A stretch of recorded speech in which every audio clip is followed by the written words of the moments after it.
Britain's news channel.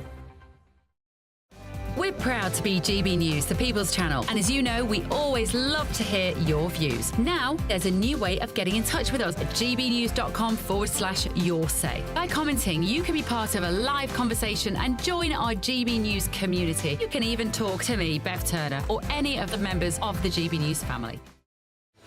I'm Patrick Christie's. Every weeknight from 9, I bring you 2 hours of unmissable, explosive debate and headline-grabbing interviews. What impact has that had? We got death threats and the bomb threats on. As time passes, she could have said storm. You made my argument for me. My guests and I tackle the issues that really matter, with a sharp take on every story. It went everywhere. Something practical could be done. Or I can become something different. Patrick Christie's tonight from 9 p.m. only on GB News, Britain's news channel.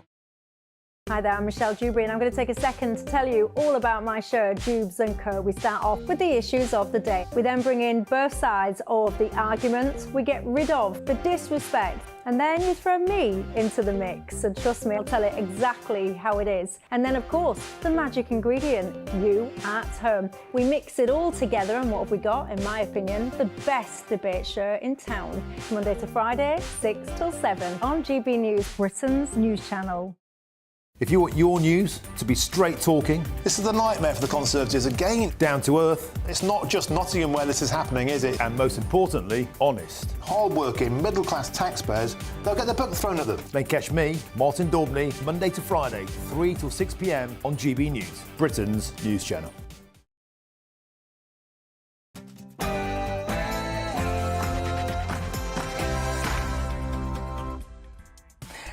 Hello, good afternoon and welcome to GB News. We're live on TV, online and on digital radio. I'm Nana Akua. Now for the next few hours, me and my panel will be taking on some of the big topics hitting the headlines right now. This show is all about opinion. It's mine, it's theirs, and of course it's yours. We'll be debating, discussing, and at times we will disagree, but no one will be cancelled. So joining me in the next hour, broadcaster and columnist Lizzie Cundy, and also former Labour Party advisor Matthew Larzer. In a few moments' time, I'll be mucking the week as Labour completes their first week in government.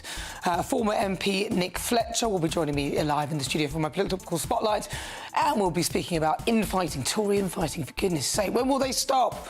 Then my difficult conversation guests this week are Sam Hutchinson and Emma Coles. They've taken the private investigator industry by storm. They're known as Charlie's Angels. But before we get started, let's get your latest news.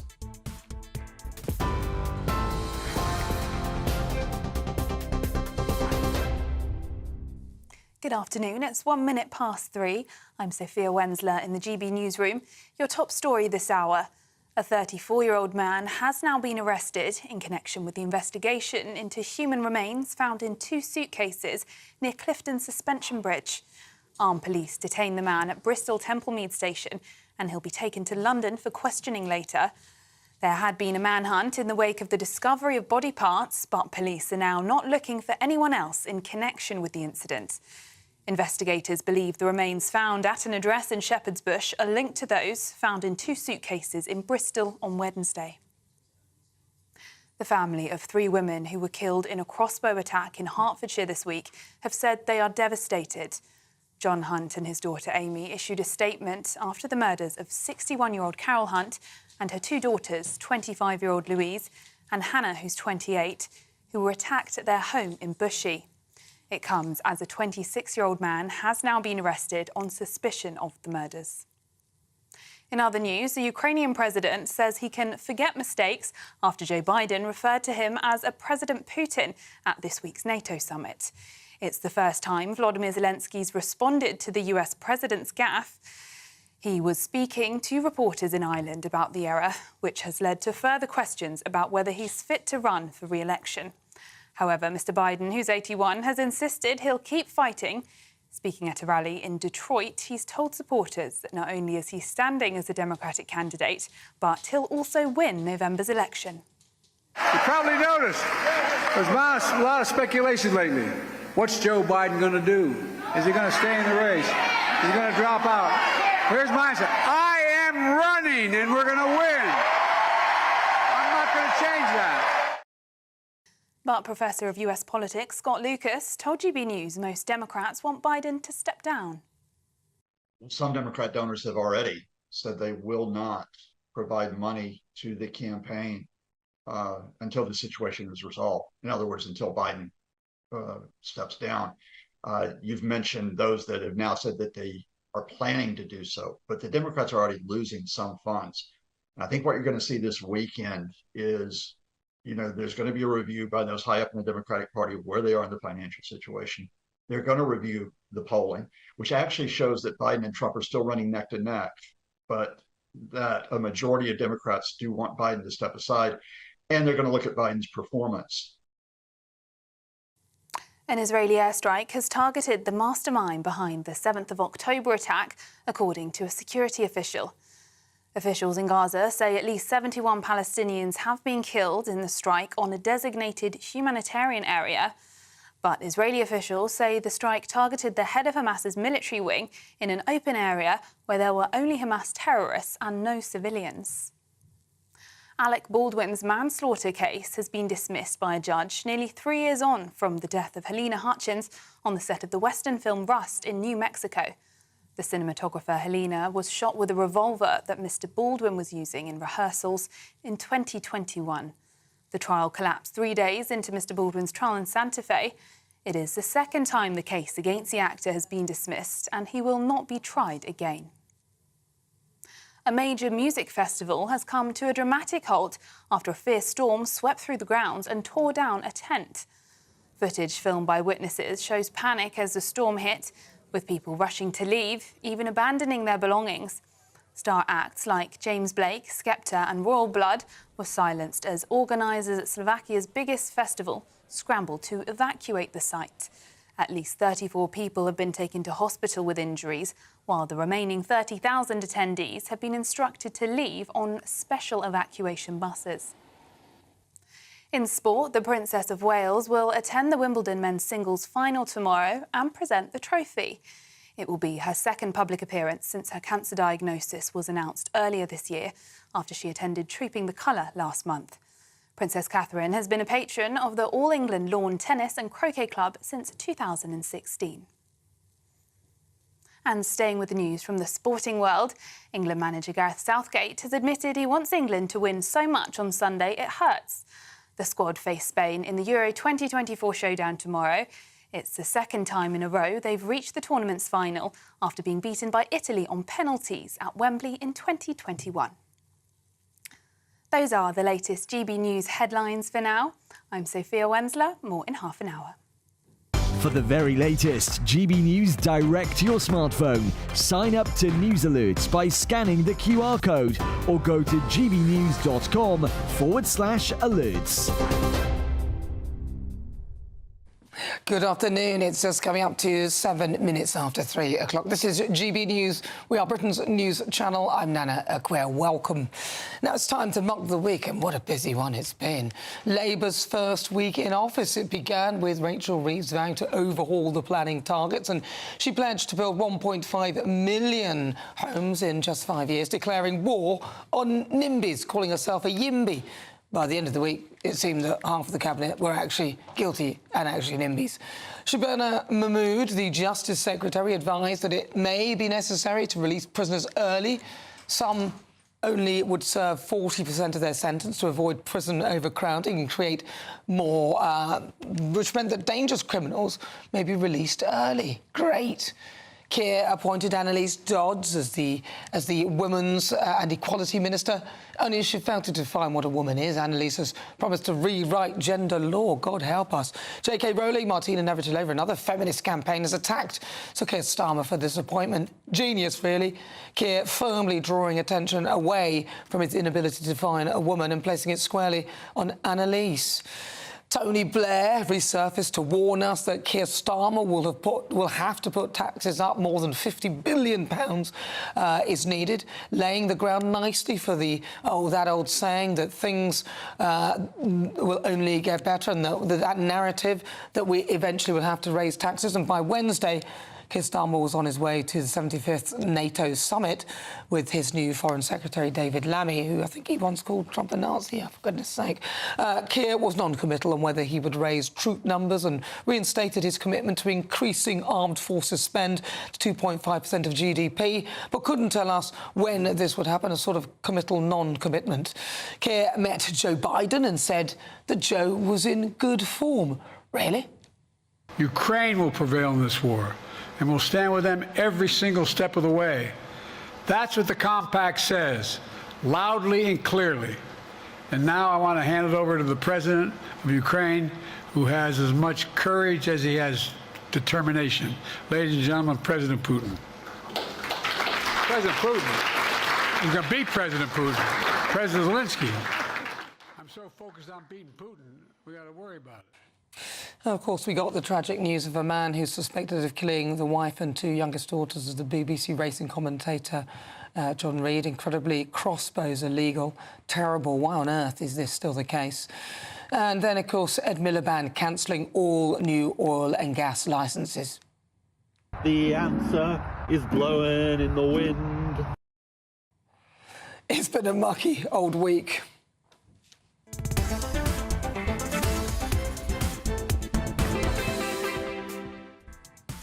Right, so stay with me. Coming up, I'll be making light of this week's top stories and muck the week as Labour complete their first week in power.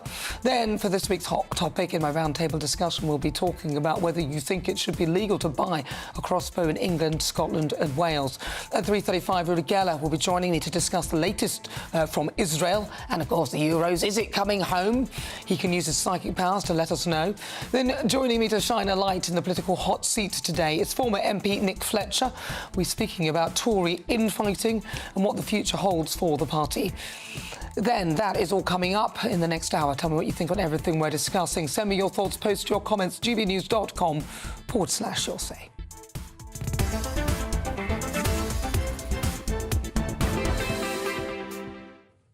So joining me now, former Labour Minister Bill Rammell, former Scotland Yard detective Peter Bleksley, former MP Simon Danchuk and former Conservative Special Advisor Charlie Rowley. Welcome to my hot topic discussion, my roundtable discussion. I've got so many names for it, I don't know which one to call it. But let's start with Labour's first week in office. Bill Rammell, what's your view on how they progressed so far? Well, good try with the intro in trying to create a perception of chaos. Actually, I think the reaction from the vast majority of people has been relief that the Tories are no longer there, and a perception grounded in reality that this is a government that's hit the ground running and looks the part.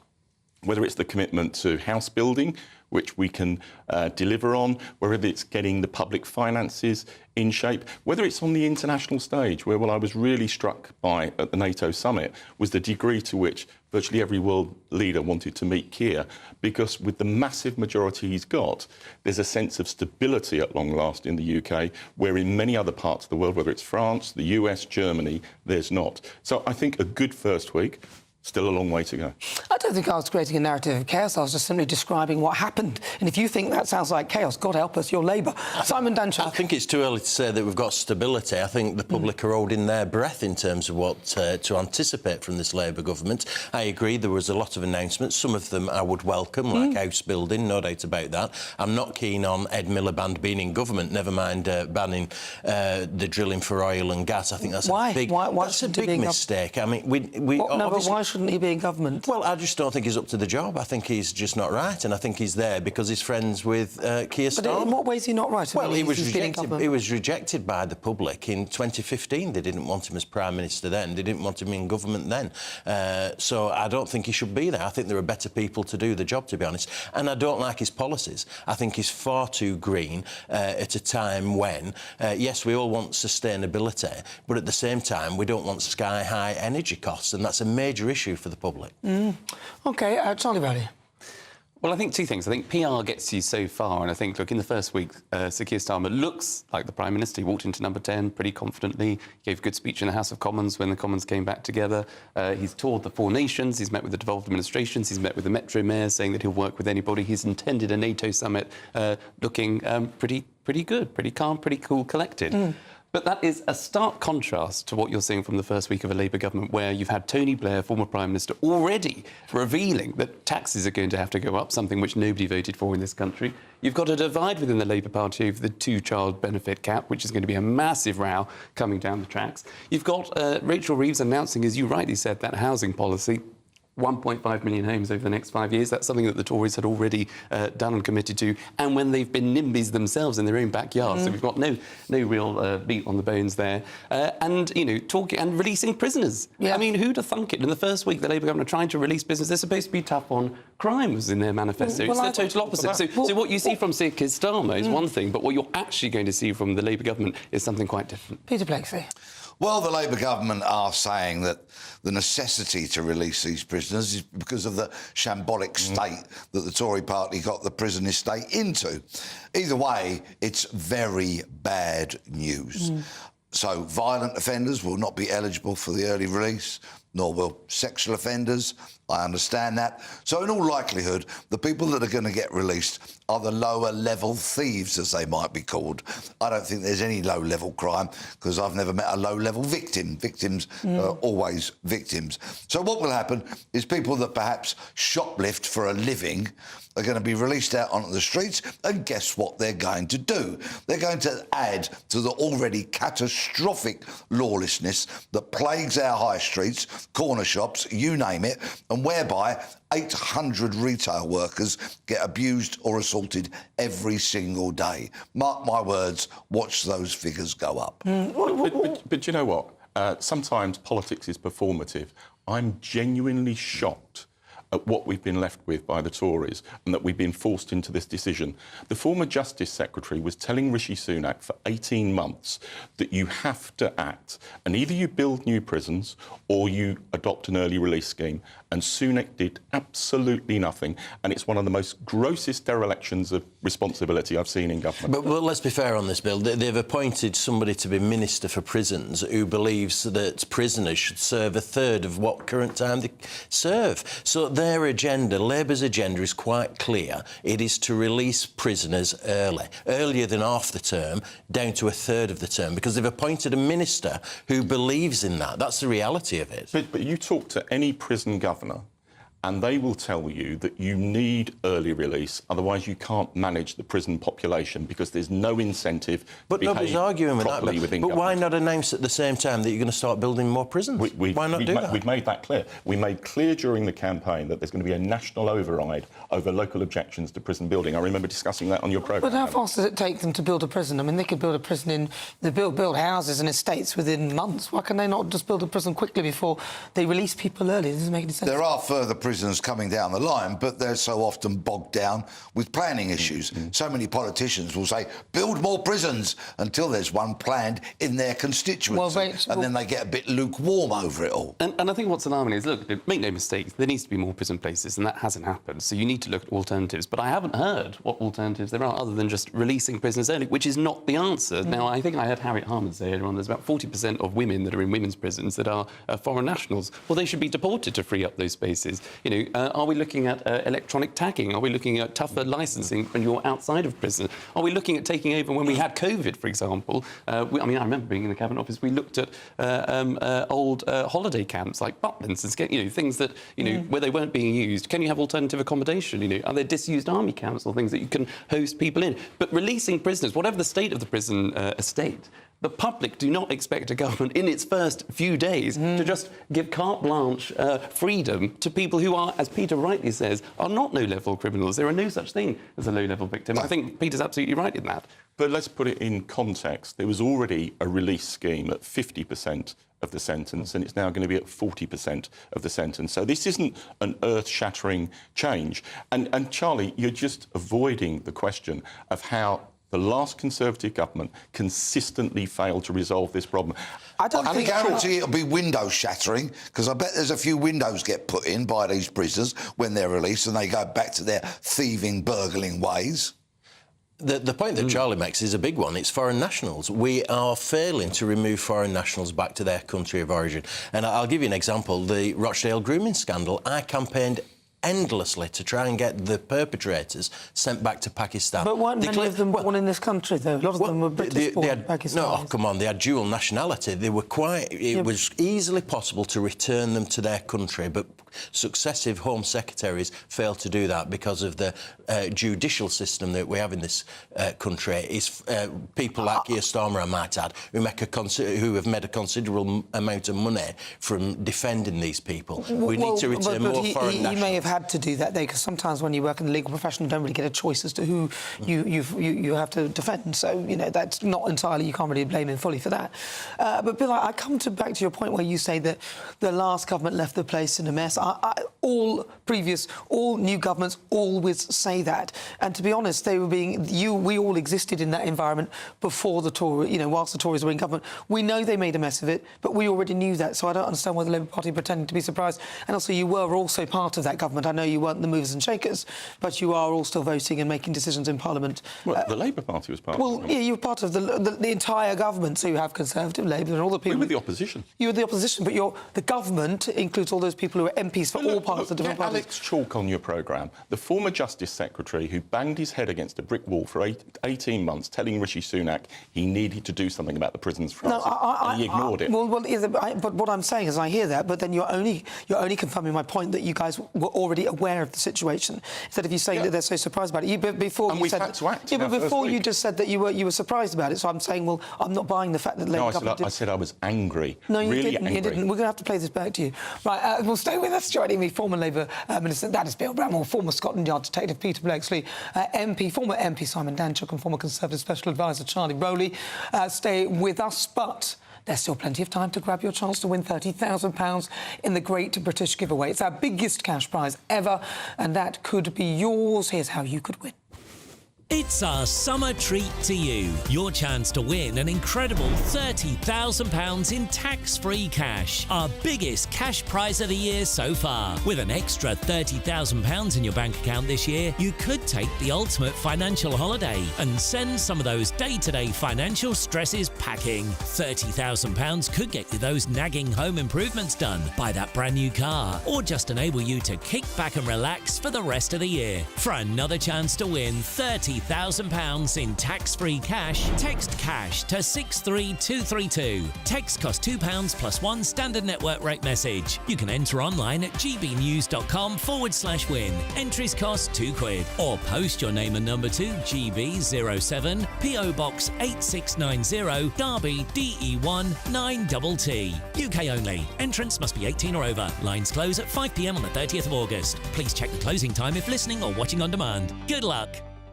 Luck indeed. Well, you're with me. I'm Nana Akua. This is GB News. Coming up are England. They're gearing up to play Spain in the Euro final, but do you think they can win?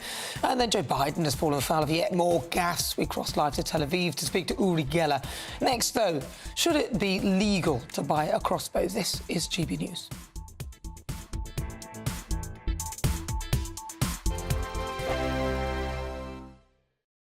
Join me, Neil Oliver, every Sunday night at 6 p.m. on GB News. And if an hour is not nearly enough for you, go to gbnews.com for special extended episodes online every Friday at 9 p.m, where we can truly get into the nitty-gritty of what's going on. GB News, Britain's news channel. In the GB Newsroom, we bring you the news as it happens. With our team of dedicated journalists across the UK, GB News brings you accurate reporting of the day's topical agenda. When the news breaks, wherever and whenever it's happening, we'll be there. This is GB News, the People's Channel, Britain's news channel. GB News Breakfast, every day from 6 a.m. No, it wasn't just us who celebrated the big football match on Saturday. Prince William was in the crowd in Dusseldorf and couldn't help but show his relief when England scored. And over the weekend, it was also announced that the Prince of Wales is set to star in a new two-part documentary on ITV covering his mission to try and eradicate homelessness. Well, let's talk about this and much, much more with Angela Levin, royal biographer, who joins us in the studio. I'm glad to hear that this documentary's been made, Angela, because I worried that he made this big announcement about homelessness and I thought, goodness me, here is somebody who could maybe do something about this. And then it's all seemed to have gone quiet. He's been very busy with it, actually. He's gone all over the country to see different areas and how they have been, and to try and change people's attitude to homelessness, that they're people who need help and want to get back into a normal life. I think it was 2009, he slept out in the street to see for himself what it was like. And he also helped people who are selling the magazines, the big issue. So I think he was actually just covering the basic about what it was like for him and how he can now help other people. He and Catherine are putting £3 million straight away into that, and it's going to be... Where does that money come from? Their own foundation, you know. Oh, yeah. Yeah, so they're not taking it from our tax or anybody else's. He wants to do this so badly because of his mother. You know, she took them to see people who were homeless, and even if he can't do everyone, he can help people be kind and understanding. GB News, the People's Channel. We're proud to be GB News, the People's Channel. And as you know, we always love to hear your views. Now, there's a new way of getting in touch with us at gbnews.com/yoursay. By commenting, you can be part of a live conversation and join our GB News community. You can even talk to me, Bev Turner, or any of the members of the GB News family.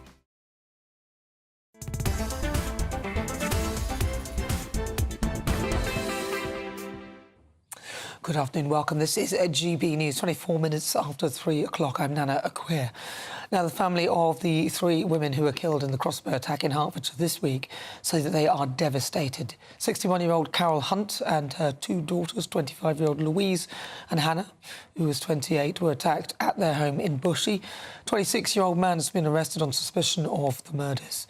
Meanwhile, just as we were discussing, the government has said that some violent criminals will be released from prison early in an attempt to tackle overcrowding. Well, joining me now is a former prisoner and a business owner, Winston Davies. Winston, thank you very much for joining me. Winston, the plan... So what do you make of the plan for the government suggesting that they're going to release some offenders, about 40%, will only serve about 40% of their sentence, so they will be released early? Is this good or bad in your view? I was just listening to the debate you had a minute ago, and the thing goes back to the fact that the previous government, knew about this for years before. It has not just suddenly happened. They knew about it for years. And the reality of it is there are no easy decisions right now. They've got to do something. You've got less than 1,000 spaces in the prison system. Someone has to make some tough decisions. Releasing those early, they talk about releasing early, but it doesn't apply to those violent offenders, those involved in terrorism and I think sexual offences. So, you know, I know it's talking about low-level offences, but it's the ones that are on serving lower sentences or shorter sentences where the crimes are deemed to be, you know, not as serious.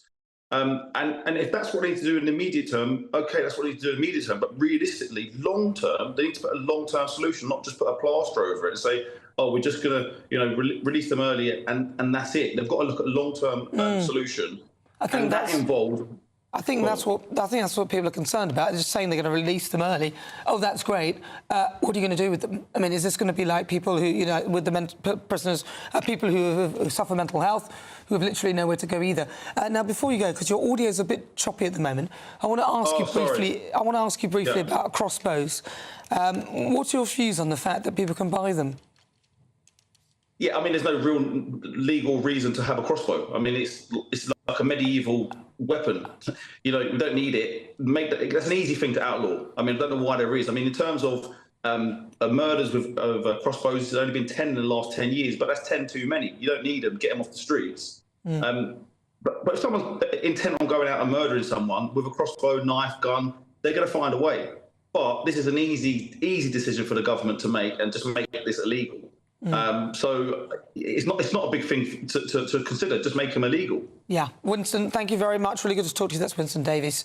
He's a business owner. He has served time in jail, but he's turned his life around. Right, so joining me now for my roundtable discussion, former Labour Minister Bill Brummel, former Scotland Yard Detective Peter Blexley, former MP Simon Danchuk, former Conservative Special Advisor Charlie Rowley. Coming straight to you, why are these things even legal?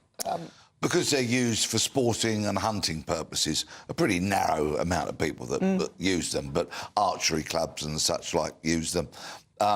The thing is, there has been a report already delivered to the Home Office about the use and possible legislation, further legislation around crossbows, and that's actually sitting on the Home Secretary's desk as we speak, because Priti Patel commissioned it when she was Home Secretary some years ago.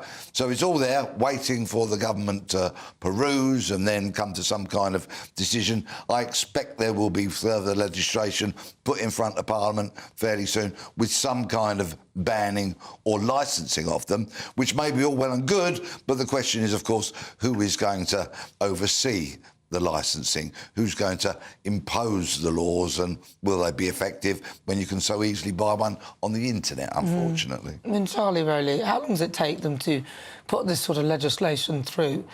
Seeing as Priti Patel's already laid the pathway for it, there's not really much else to say.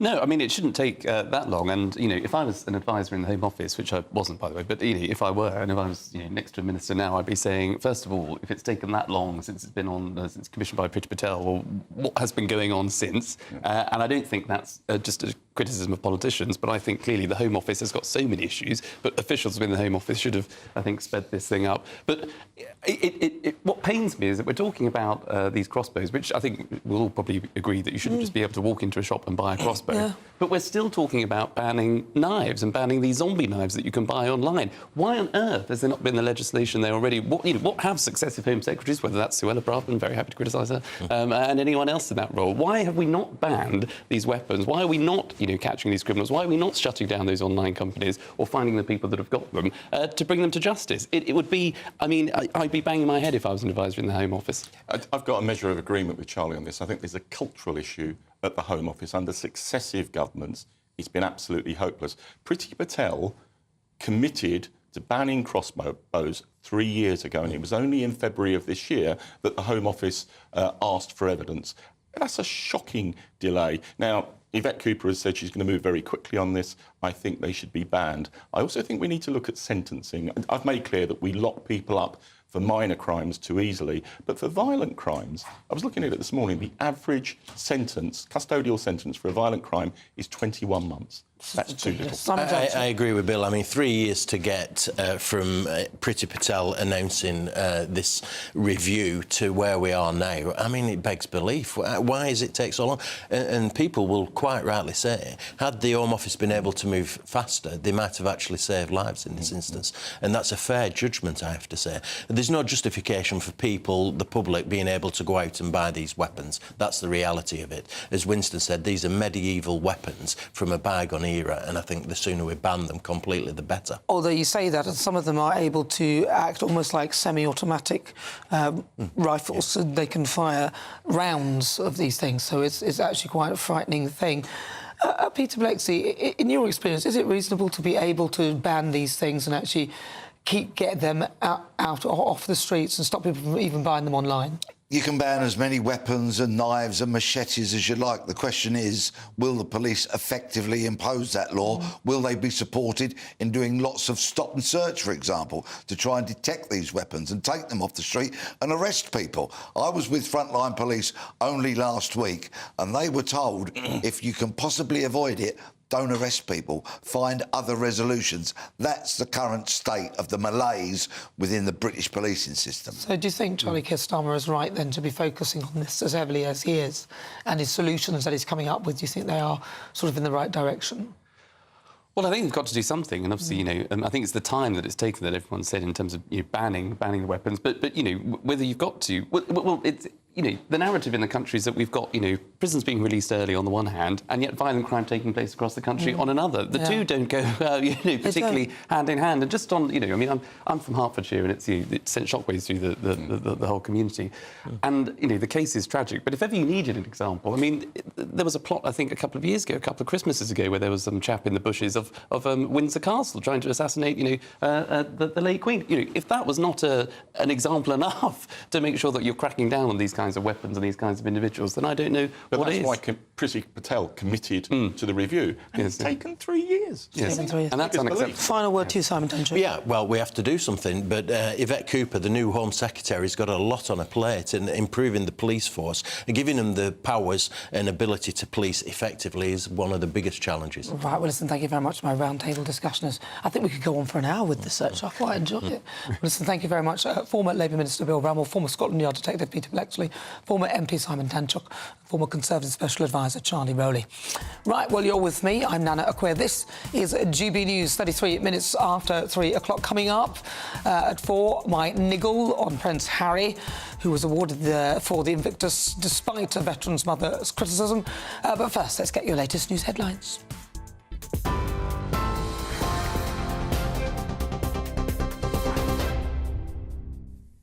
Very good afternoon to you. It's just after 3:30, and the top story from the newsroom this hour is that a 34-year-old man has been arrested in connection with the investigation into human remains found in 2 suitcases near Clifton Suspension Bridge. Armed police detained the man at Bristol Templemead Station. He's now being taken to London for questioning. There had been a manhunt in the wake of the discovery of the body parts, but police are now not looking for anyone else in connection with the incident. Investigators believe the remains found at an address in Shepherd's Bush are linked to those found in 2 suitcases in Bristol on Wednesday. The family of the 3 women who were killed in a crossbow attack in Hertfordshire this week say they are devastated. John Hunt and his daughter Amy have issued a statement after the murders of 61-year-old Carol Hunt and her 2 daughters, 25-year-old Louise and Hannah, who's 28. They were both attacked, along with their mother, at their home in Bushey. It comes as a 26-year-old man has now been arrested on suspicion of their murders.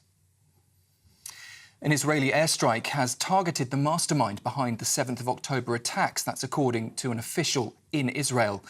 Meanwhile, officials in Gaza say at least 71 Palestinians have been killed in that strike on a designated humanitarian area. But Israeli forces say the strike targeted the head of Hamas's military wing in an open area where there were only Hamas terrorists and no civilians. And is it coming home? Well, England manager Gareth Southgate has admitted that he wants England to win so much on Sunday that it hurts. That's as they face Spain in the Euro 2024 showdown. They've reached the tournament's final for a second time in a row after being beaten by Italy on penalties at Wembley in 2021. And ahead of tomorrow's match, the King has asked the England squad to alleviate the blood pressure of the nation by avoiding any late drama in the final.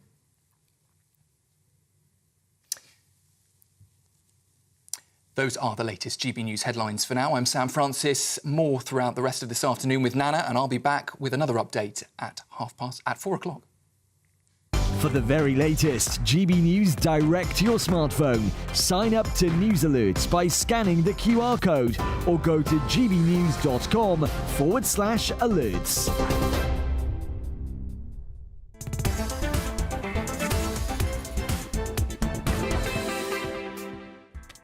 Thank you very much, Sam. Right, still to come, former Conservative MP Nick Fletcher will be in the political hot seat to shine a light on the future of the Tory party in my political spotlight. But next, we will cross live to Tel Aviv to speak to Uri Geller. Do not go anywhere.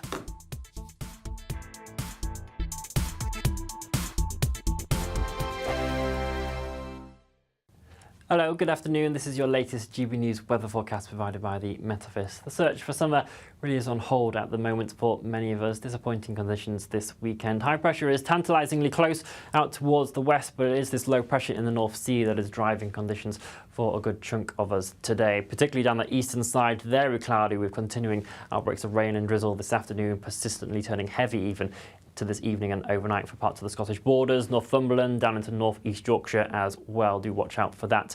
The skies will be clearing a touch more for southern areas of England and Wales. A few mist and fog patches here overnight and maybe single figures for some rural spots, but underneath the cloud elsewhere, temperatures will be holding up in double digits for most of us. But actually, with these clearer skies in the south, it does mean that we'll start off Sunday Sunday on a better note. A decent amount of sunshine first thing for these southern districts. The mist and fog will clear quite readily once the sun rises as well, so not too bad of a start if you're heading out early on. A few bright spells for Northern Ireland as well. Still a lot of cloud though for central northern areas of England with that drizzly outbreaks of rain. Central and western areas of Scotland actually not faring too badly, but again in the north and the east, a lot of cloud coming in with that brisk northeasterly flow down in from the North Sea. This rain will turn lighter as we head throughout the day, so generally turning a bit more patchy, but still very dull and dreary for much of southern Scotland into northern England throughout Sunday.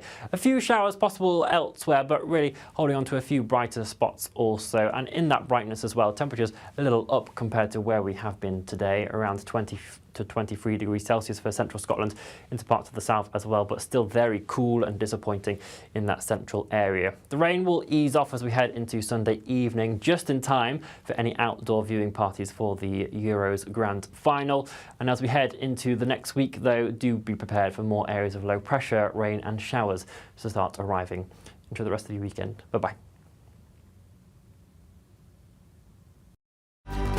Good afternoon, Britain. Your lunchtime update on the stories that matter across the UK. From breaking news and insightful analysis, inspiring stories and lively debates. You're comparing yourself to a former Prime Minister. Which is it? Stay informed, stay updated, stay entertained. I just don't know how anyone would not want to be there. Every weekday from midday. We are Good Afternoon Britain, only on GB News. Britain's news channel. Hi there, I'm Michelle Dewberry and I'm going to take a second to tell you all about my show, Dubes & Co. We start off with the issues of the day. We then bring in both sides of the arguments. We get rid of the disrespect. And then you throw me into the mix. And trust me, I'll tell it exactly how it is. And then, of course, the magic ingredient, you at home. We mix it all together and what have we got, in my opinion, the best debate show in town. Monday to Friday, 6 till 7 on GB News, Britain's news channel.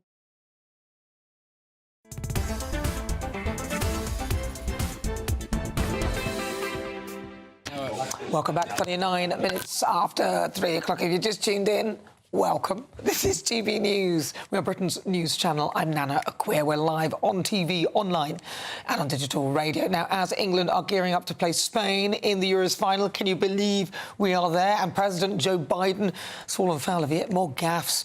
We cross live to Tel Aviv to speak to Uri Geller and get his predictions on the football. Uri, lovely to speak to you. Welcome. Hey, Nana. Yeah, thank you again having me on your show. Look, Nana, it's all happening this weekend. Come on. There is only one thing people want to talk about, and that's the Euros. Now, I will be watching here in my museum on my huge screen, and I will bombard England with all my power and positive energy to win. Look, Nana, I'm not a miracle worker, but I knew with absolute conviction that England were going to win against Netherlands on Tuesday. This is unbelievable because you can see this for yourselves because it's on video. I said, with 16 seconds to go, I said, okay, this is where I step in. 89-44, England will win. England is going to score a goal now. Nana, at that moment, the ball was still in England's half, and the whistle was about to go. But what happened was incredible. England grew wings and flew down the pitch, and Ollie Watkins banged the ball into the back of the net. Unbelievable. So today, with your help, Nana, and all your viewers, we're going to now, here on your show, we're going to harness that same power together and send a bolt of positive energy to the England team to enable them to win. Look, I'm serious about this. The power of the mind is infinite, and we can do this. So listen carefully. Everybody at home, this is what I want you to do. Look, I don't know if you can do this in the studio. I hope you can. But I want everyone at home who's listening to me, get off your seats, come to the TV screen and touch the palm of my hand. And no matter how ridiculous it sounds and how crazy it is and how bizarre it is, put your hands on the palm of my hand on your TV sets at home. Do it now. And if you cannot get up, then just simply raise your palm towards my hand. Nana, I want you to do that too. And repeat after me. Hold on. On the count of 3, we will shout out, win, England, win. Okay, are you all ready? 1, 2, 3, go. Win, England. England, win. Win. Again. Win, England, win. And one more time. Win, England, win. England, win. Now listen, I believe in this power, and I want to show you now something unbelievable. Do you see this football? This is actually the football that won England the World Cup. And it's in the Manchester Museum of Football in Manchester. There's only one signature on this football, and that is my signature. I'm such a believer. That's my signature there. And I can tell you, I can feel it already. This mass of positive thinking has shot out to the England team. And I'm absolutely sure it will help them win on Sunday. Of course, I'll be watching and sending all my powers, all my energies. Now, let's jump to something totally different. You know, Nana, there is one thing that I want to mention, and this is important for me.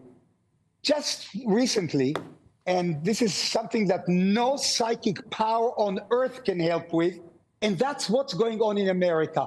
At the moment, with Joe Biden.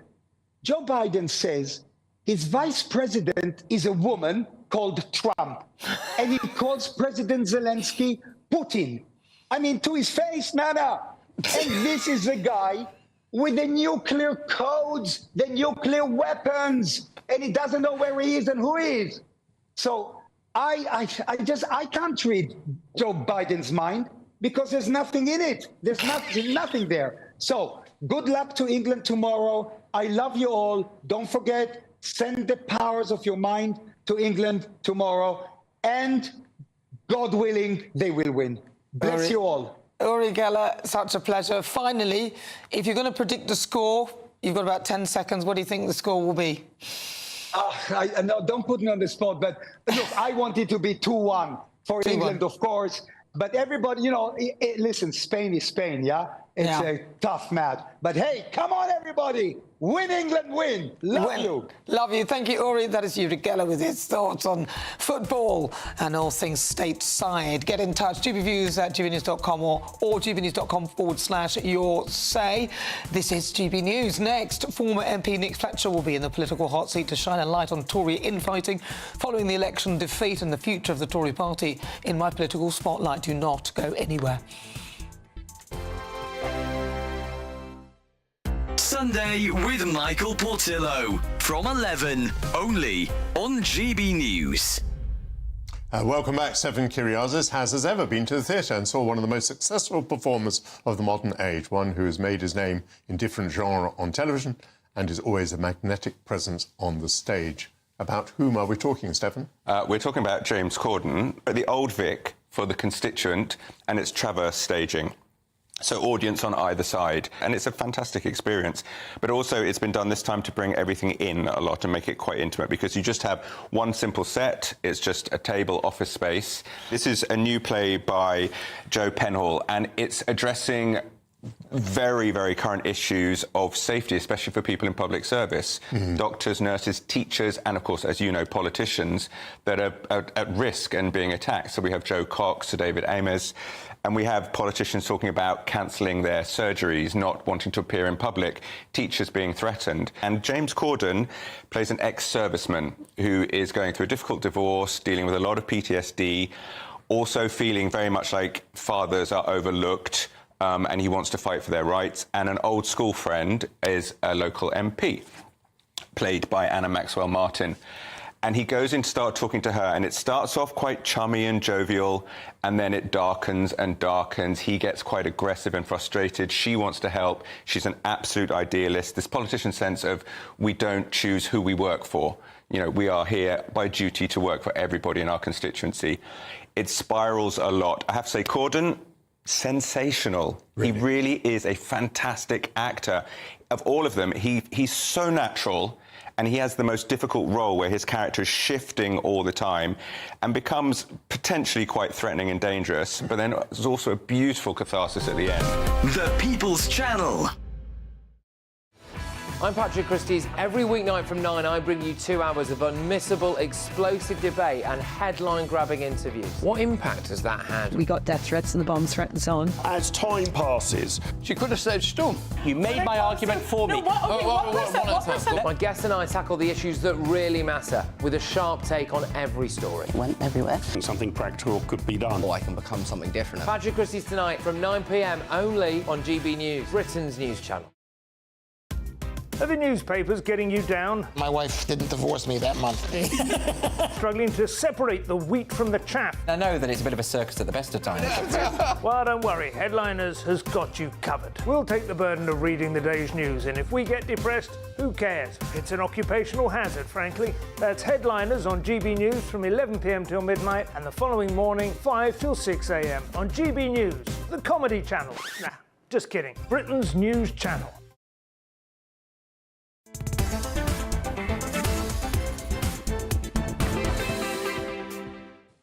Good afternoon. If you've just joined me, welcome. This is GB News. I know you thought I was going to say, where have you been? Maybe I'll do it in the next one. 48 minutes after 4 o'clock. We're live on TV, online and on digital radio. I'm Nana Akua, and it's time for this week's Political Spotlight. And joining me to shine a light is former Conservative MP Nick Fletcher. Now, Nick was the MP for Don Valley from the 2019 general election all the way through until 2024, and was the first Conservative ever to be elected for the seat. And following an election defeat, the Tory infighting has begun. Reports are suggesting Kemi Badenoch has reprimanded the Prime Minister for not informing the Cabinet about the election. But all of those in government must share the blame. Former Home Secretary Suella Braverman exclusively spoke to GB News. This is a crisis for our party, and if we don't realise the enormity of the problem and fundamentally change, we will have no chance of fixing it. Well, I'm joined now by former Conservative MP Nick Fletcher. Nick, thank you very much for joining me. Nick, so Nick, you lost your seat in this election. Were you expecting that to be the case? I mean, it was the first time that the Conservative had ever held that one. Yeah, it was very close, and I was obviously disappointed. I lost it by 2,300, and I would have thought if Reform had not stood in that seat, then I would have been able to retain it. But it's difficult, but that's the way it is. Do you think, I don't necessarily think that might be true, that Reform stole the votes from the Conservatives? I mean, I think a lot of your voters actually probably stayed at home more than Reform, because a lot of people were so disenfranchised by the Conservative Party. And I don't think, I think their policies and reforms aren't really similar. Do you accept the criticism that the Conservative Party sort of lost the conservatism within the party? Yeah, I think very much so. It's obviously been a hugely difficult time, and COVID was part of that. I mean, we put an awful lot of socialist policies in place during COVID. That's what happened. And I think there was people that actually quite enjoyed being at home, and I think it stemmed from there. And then obviously we had to help again when it came to the energy crisis too. So it's been a difficult time, yeah, and I think somewhere along the lines we lost our way. We forgot how to be conservatives, and we were punished for that. But immigration was a huge issue too, and that is obviously where I believe the votes went on the doors, and I do believe I lost votes to Reform. I understand there will have been some people who stayed at home. I would imagine there was a huge amount of people that stayed at home. The turnout wasn't anywhere near what it should have been. But I still believe that if Reform had not stood in my seat, then I would have kept enough votes to have kept it. But in all fairness, there's no point in blaming Reform for that. People were upset with the Conservative Party, and I think there's a void that's happened, a gap that's been created, and Reform have stepped into that. And so we've got to work out where we want this party to go for the next election. Well, of course, and one of the main sort of things about conservatism is that competition is part of it, and so that's essential if we're going to get a good result. But unfortunately, you lost your seat. What do you make now, watching on as the Tory party continue? From me watching it, they're still fighting. I mean, you've had Kemi Badenoch and Suella Braverman appear to be fighting. Do you know what I mean? You've got people complaining about Rishi Sunak, and what are your thoughts as you're looking over at it? I mean, when you suffer a defeat like we did, there's bound to be recriminations, accusations. That's just part of it. And obviously it makes good TV. I understand that. I mean, the party's got to go through a process of finding out what it wants to be, and then there'll be a process, whoever the new leader is, of putting it back together again, building from good, solid foundations, and hopefully by 2029, putting a party there that people can vote for. And I hope whoever is chosen as the leader, and there's going to be quite a long process, I believe, for that to happen, but whoever is chosen as the leader, the party can get behind. And I think that's really, really important, because we've got Labour now with a huge majority, and they need taken to task over it. I mean, we've lost the Conservative voice in South Yorkshire. We have 3 Conservative MPs.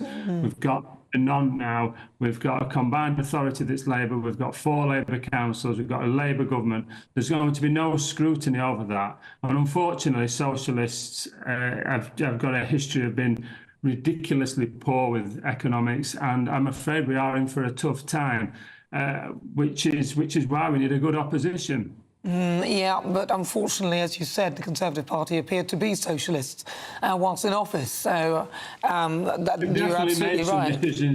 We've definitely made some decisions which are not what you would expect from a Conservative Party. I'm the first to actually say that, and I had many a conversation down there with regards to, I'm a businessman first and foremost, and we should be doing everything that we can to help the small businesses. It's not just the big businesses, it's the small businesses. And unfortunately, socialism creates poor people and billionaires. It takes out the middle ground, which is what it's doing now. Yeah. And there was a certain amount of that we did as Conservatives as well, which was not good.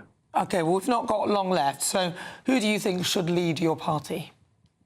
Well, I mean, there's some good people in there, as we've seen. Robert Jenrick comes to mind. I supported Kemi Badenoch last time. So, well, they're the people that I would lean towards naturally. James Cleverly, I thought, was a fantastic party chairman, and I've got a lot of time for James. But I genuinely do believe that if we are going to be Conservatives, we need somebody who's going to take hold of the right, but listen to the One Nationers as well, and bring them along. All right, well, Nick, we're running out of time. Really good to talk to you. Thank you very much for being my political spotlight. That's Nick Fletcher, former Conservative MP. Coming up, my amazing panel. Next up, my niggle, Nana's niggle. Looks like things are heating up. Boxed boilers, sponsors of weather on GB News. Hello, good afternoon. This is your latest GB News weather forecast provided by the Met Office. The search for summer really is on hold at the moment for many of us. Disappointing conditions this weekend. High pressure is tantalisingly close out towards the west, but it is this low pressure in the North Sea that is driving conditions for a good chunk of us today. Particularly down the eastern side, very cloudy with continuing outbreaks of rain and drizzle this afternoon, persistently turning heavy even to this evening and overnight for parts of the Scottish borders, Northumberland, down into North East Yorkshire as well. Do watch out for that. The skies will be clearing a touch more for southern areas of England and Wales. A few mist and fog patches here overnight, and maybe single figures for some rural spots, but underneath the cloud elsewhere, temperatures will be holding up in double digits for most of us. But actually, with these clearer skies in the south, it does mean that we'll start off Sunday on a better note. A decent amount of sunshine first thing for these southern districts. The mist and fog will clear quite readily once the sun rises as well, so not too bad of a start if you're heading out early on. A few bright spells for Northern Ireland as well. Still a lot of cloud though for central northern areas of England with that drizzly outbreaks of rain. Central and western areas of Scotland actually not faring too badly, but again in the north and the east, a lot of cloud coming in with that brisk northeasterly flow down in from the North Sea. This rain will turn lighter as we head throughout the day, so generally turning a bit more patchy, but still very dull and dreary for much of southern Scotland into northern England throughout Sunday. A few showers possible elsewhere, but really holding on to a few brighter spots also. And in that brightness as well, temperatures a little up compared to where we have been today, around 20 to 23 degrees Celsius for central Scotland, into parts of the south as well, but still very cool and disappointing in that central area. The rain will ease off as we head into Sunday evening, just in time for any outdoor viewing parties for the Euros Grand Final. And as we head head into the next week, though, do be prepared for more areas of low pressure, rain and showers to start arriving. Enjoy the rest of your weekend. Bye-bye. That warm feeling inside. From Boxed Boilers, sponsors of weather on GB News.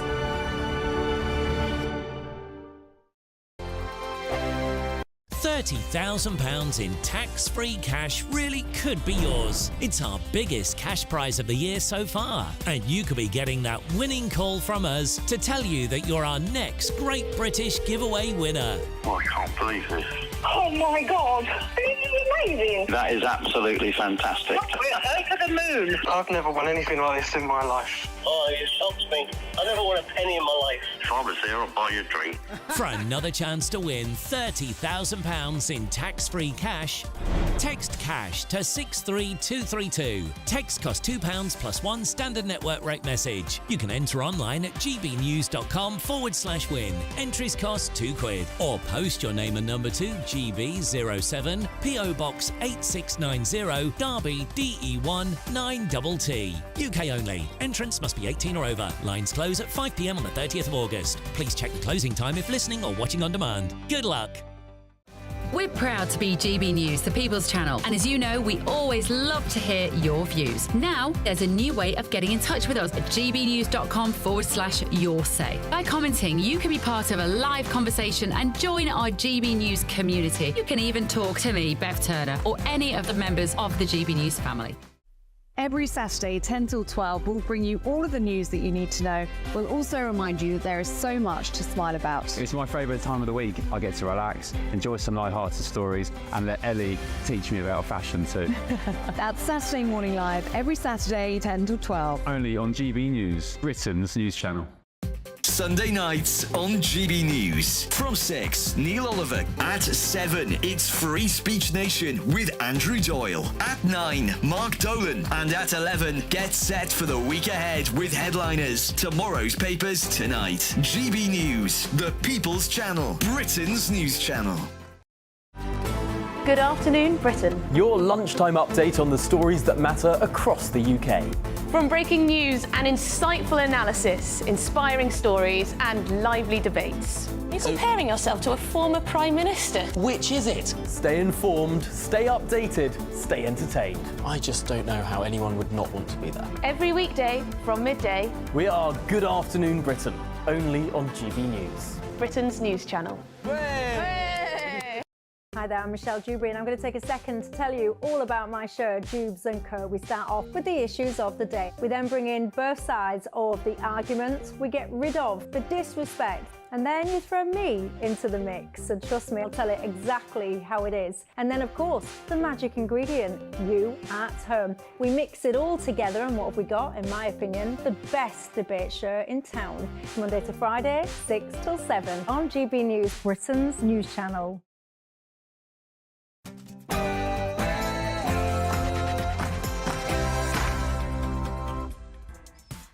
Hello and welcome to GB News, live on TV, online and on digital radio. I'm Nana Akua, and for the next few hours, me and my panel will be taking on some of the big topics hitting the headlines right now. This show is all about opinion. It's mine, it's theirs, and of course it's yours.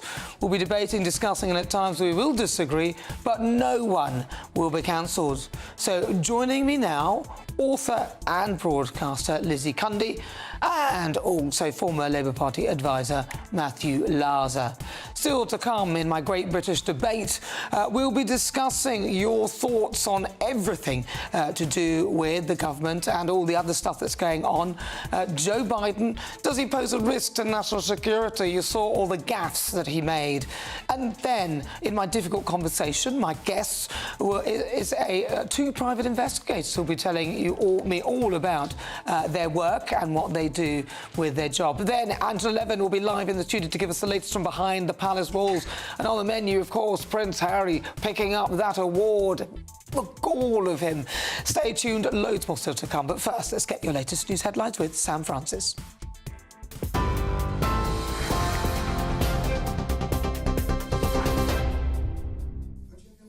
Nana, thank you very much and good afternoon to you. It's just after 4 o'clock and the top story this afternoon is that a 34-year-old man has been arrested in connection with the investigation into human remains that were found in 2 suitcases near Clifton Suspension Bridge. Armed police detained a man in Bristol Temple Meads Station and he will be taken to London for questioning later. There has been a manhunt in the wake of the discovery of those body parts, but police are now not looking for anyone else in connection with that incident. Investigators believe that the remains found at an address in Shepherd's Bush are linked to those found in those 2 suitcases in Bristol on Wednesday. Racing commentator John Hunt, whose wife and 2 daughters were killed in a crossbow attack, says the family's devastation can't be put into words. John and his 3rd daughter Amy have thanked people for messages of support since the women were targeted in their home in Hertfordshire on Tuesday. 61-year-old Carol Hunt and her 2 daughters, 25-year-old Louise and 28-year-old Hannah, died from their injuries. It comes as a 26-year-old man has now been arrested on suspicion of their murders. The Ukrainian president says that he can forget mistakes after Joe Biden referred to him as President Putin at this week's NATO summit. It's the first time Volodymyr Zelensky's responded to the US president's gaffe. He was speaking to reporters in Ireland about the error, which has led to further questions about whether Joe Biden is fit to run for re-election. However, the president, who's 81, has insisted he'll keep fighting. And speaking at a campaign rally in Detroit, he told supporters that he not only is standing as Democratic candidate, but he'll also win November's election. You probably noticed there's a lot of speculation lately. What's Joe Biden going to do? Is he going to stay in the race? Is he going to drop out? Here's my answer. I am running and we're going to win. I'm not going to change that. In other news, an Israeli airstrike has targeted the mastermind behind the 7th of October attack, according to a security official there. In Gaza, officials are saying that at least 71 Palestinians have been killed in that strike. They're accusing Israel of striking a designated humanitarian area. But Israeli officials said the strike targeted the head of Hamas's military wing in an open area where there were only Hamas terrorists and no civilians. Alec Baldwin's manslaughter case has been dismissed by a judge nearly 3 years on from the death of Helena Hutchins on the set of Rust in New Mexico. The cinematographer was shot with a revolver that Mr. Baldwin was using in rehearsals of the film in 2021. The trial collapsed 3 days into Baldwin's trial in Santa Fe. It's the second time the case against the actor has been dismissed, and he will not be tried again. A major music festival has come to a dramatic halt after a fierce storm swept through the grounds and tore down a tent. Footage you can see here that was filmed by witnesses shows panic as that storm hit, with people rushing to leave and even abandoning their belongings. Star acts like James Blake, Skepta and Royal Blood were silenced as organisers at Slovakia's biggest music festival scrambled to evacuate the site. We know that at least 34 people have been taken to hospital with injuries, while the remaining 30,000 attendees have been instructed to leave on special evacuation buses. World leaders and A-list celebrities are in Mumbai for the wedding of the son of Asia's richest man. The extravagant 4-day ceremony will cap a string of elaborate parties the Ambani family has hosted since March to celebrate the marriage. Former Prime Minister Tony Blair and Boris Johnson are among Anat Ambani's guests. The extravagant 4-day ceremony is the culmination of months of elaborate parties. And some royal news for you. The Princess of Wales will attend the Wimbledon's men's final tomorrow, the singles that is, and she'll present the trophy. It will be her second public appearance since her cancer diagnosis was announced earlier this year, after she attended Trooping the Colour last month. Kate has been patron of the All England Lawn Tennis and Croquet Club since 2016. And just an update on the Wimbledon women's final. It's just gone to a deciding set. Barbara Krejcikovic dominated the opener, winning 6-2, but the opponent and another first-time finalist, Jasmine Polini, hit back to win the second by the same margin. It's the 7th year in a row there'll be a new ladies' champion. We could have a British winner today too, with Henry Patton in the men's doubles final. And staying with news from the sporting world, England manager Gareth Southgate has admitted he wants England to win so much on Sunday it hurts. The squad face Spain in the Euro 2024 showdown tomorrow. It's the second time in a row that they've reached the tournament's final after being beaten by Italy on penalties at Wembley in 2021. Those are the latest GB News headlines for now. I will practice the tennis stars' names before the next bulletin. In the meantime, let's go back to Nana. For the very latest GB News direct to your smartphone, sign up to News Alerts by scanning the QR code or go to gbnews.com/alerts. So good afternoon. Welcome to GB News live on TV, online and on digital radio. I'm Nana Akua. It is fast approaching 8 minutes after 4 o'clock. Prince Harry. Oh God, of all the low of all lows, why accept an award that the mother of the person whose honour the award is in does not want you to receive? And for good reason. Instead of stepping back gracefully and acknowledging that perhaps it's not wise and perhaps he should sit this one out, Prince Harry this week accepted the Pat Tillman Award, which was meant for ex-military personnel who have shown exceptional courage. Now, Pat was an NFL sensation who quit a multi-million-dollar contract to fight for his country. Sadly, his time was cut short when he was killed by friendly fire in Afghanistan. He was an American hero, an idol, and the award was set up in his honour. On Thursday, it was given to Prince Harry for his work on Invictus, despite the fact that he is not American, and also against a backlash, a petition with over 70,000 signatures and calls from veterans for him to reject it. And Pat Tillman's mother, referring to Harry as controversial and divisive, she suggested there were far more deserving people who went unnoticed because they didn't have Harry's profile. Now, of course, Harry did serve on 2 frontline tours in Afghanistan and spent 10 years in the British Armed Forces. And ESPN, who hosted the awards, have previously said that Harry was being honoured for his tireless work in making a positive impact for veteran communities and also doing that through the power of sport. The ceremony, presented by Meghan's Archetypes podcast chum Serena Williams, was attended by some high-profile stars, many of whom did not stand when Harry went to pick up his award. Most notably, Venus, Serena's sister, and Pat Tillman's wife, who sat rooted in her seat with what can only be described as a cold, glazed stare. Pat Tillman's mother did not attend. I'd like to begin by expressing my deepest gratitude to everyone at the Pat Tillman Foundation, led by Marie Tillman-Shenton, who I'm so honoured is here tonight. I'd also like to acknowledge the Tillman family, especially Mrs. Mary Tillman, Pat's mother. Her advocacy for Pat's legacy is deeply personal and one that I respect. The bond between a mother and son is eternal and transcends even the greatest losses. The truth is, I stand here not as Prince Harry Pat Tillman Award recipient, but rather a voice on behalf of the Invictus Games Foundation and the thousands of veterans and service personnel from over 20 nations who have made the Invictus Games a reality. This award belongs to them, not to me. That said, it is of great importance to me to highlight these allies, athletes, and their amazing families for their achievements, their spirit, and their courage at every opportunity, especially on nights like this, in front of people like you. The absolute gall of him. He's collecting the award on behalf of other people. What is wrong with him and his wife? How can they not see how jarring this must be for Pat's mother and family? It beggars belief. They don't want him to pick up the award, even if he believes he's picking it up on behalf of others. He should respect that. Any last shred of credibility that he had is well and truly gone. How embarrassing.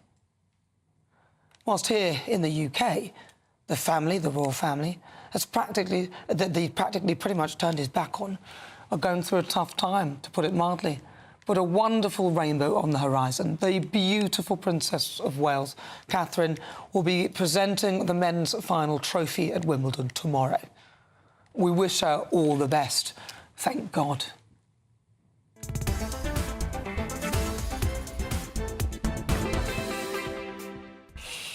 Right, so before we get stuck into the debate, here's what else is coming up today. For the Great British Debate this hour, I'm asking, does Biden pose a risk to global security? Earlier on in the week, President Joe Biden referred to Vladimir Zelensky as President Putin and Kamala Harris as Vice President Trump on stage at an international summit. So for the Great British Debate this hour, I'm asking, he's clinging on. Does Biden pose a risk to global security? Then at 4:50, it's Royal Roundup time, and royal biographer Angela Levin will be here to give us the latest from behind the palace walls. On the menu, earlier today, the royal household announced that Princess Kate will be attending the men's singles semi-finals tomorrow at Wimbledon and presenting the trophy. Then at 5, this week's Difficult Conversations. 2 private investigators will be live in the studio, otherwise known as Charlie's Angels. I can't wait to find out more. We'll be discussing all things Undercover. That's coming up in the next hour. Tell me what you think on everything we're discussing. Send me your thoughts, post your comments at gbnews.com/your say.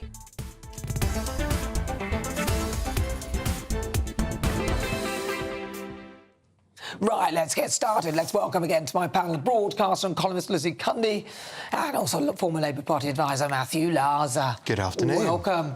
Lizzie Cundy, I've got to start with you, seeing as you know, well, you've met Meghan, I don't know, have you met I've met Harry, yes. I was next door to him.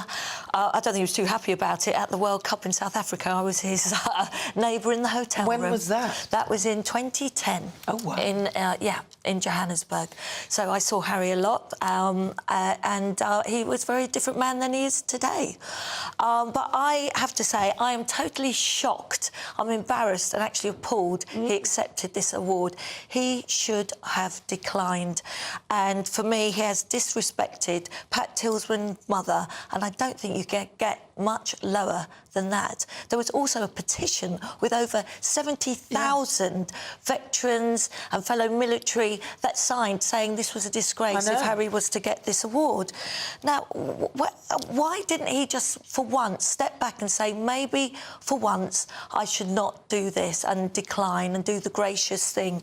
But he couldn't, because they both are too thirsty for the attention and limelight. And for me, that is a disgrace. What do you think, Matthew? So I'm not Harry's biggest number one fan. No. I'm not the biggest fan of either of them, and certainly not of them together. But I think on this occasion, obviously it was controversial. You can understand some of the upset feelings, but I think on balance, he did the right thing by accepting the award. Why?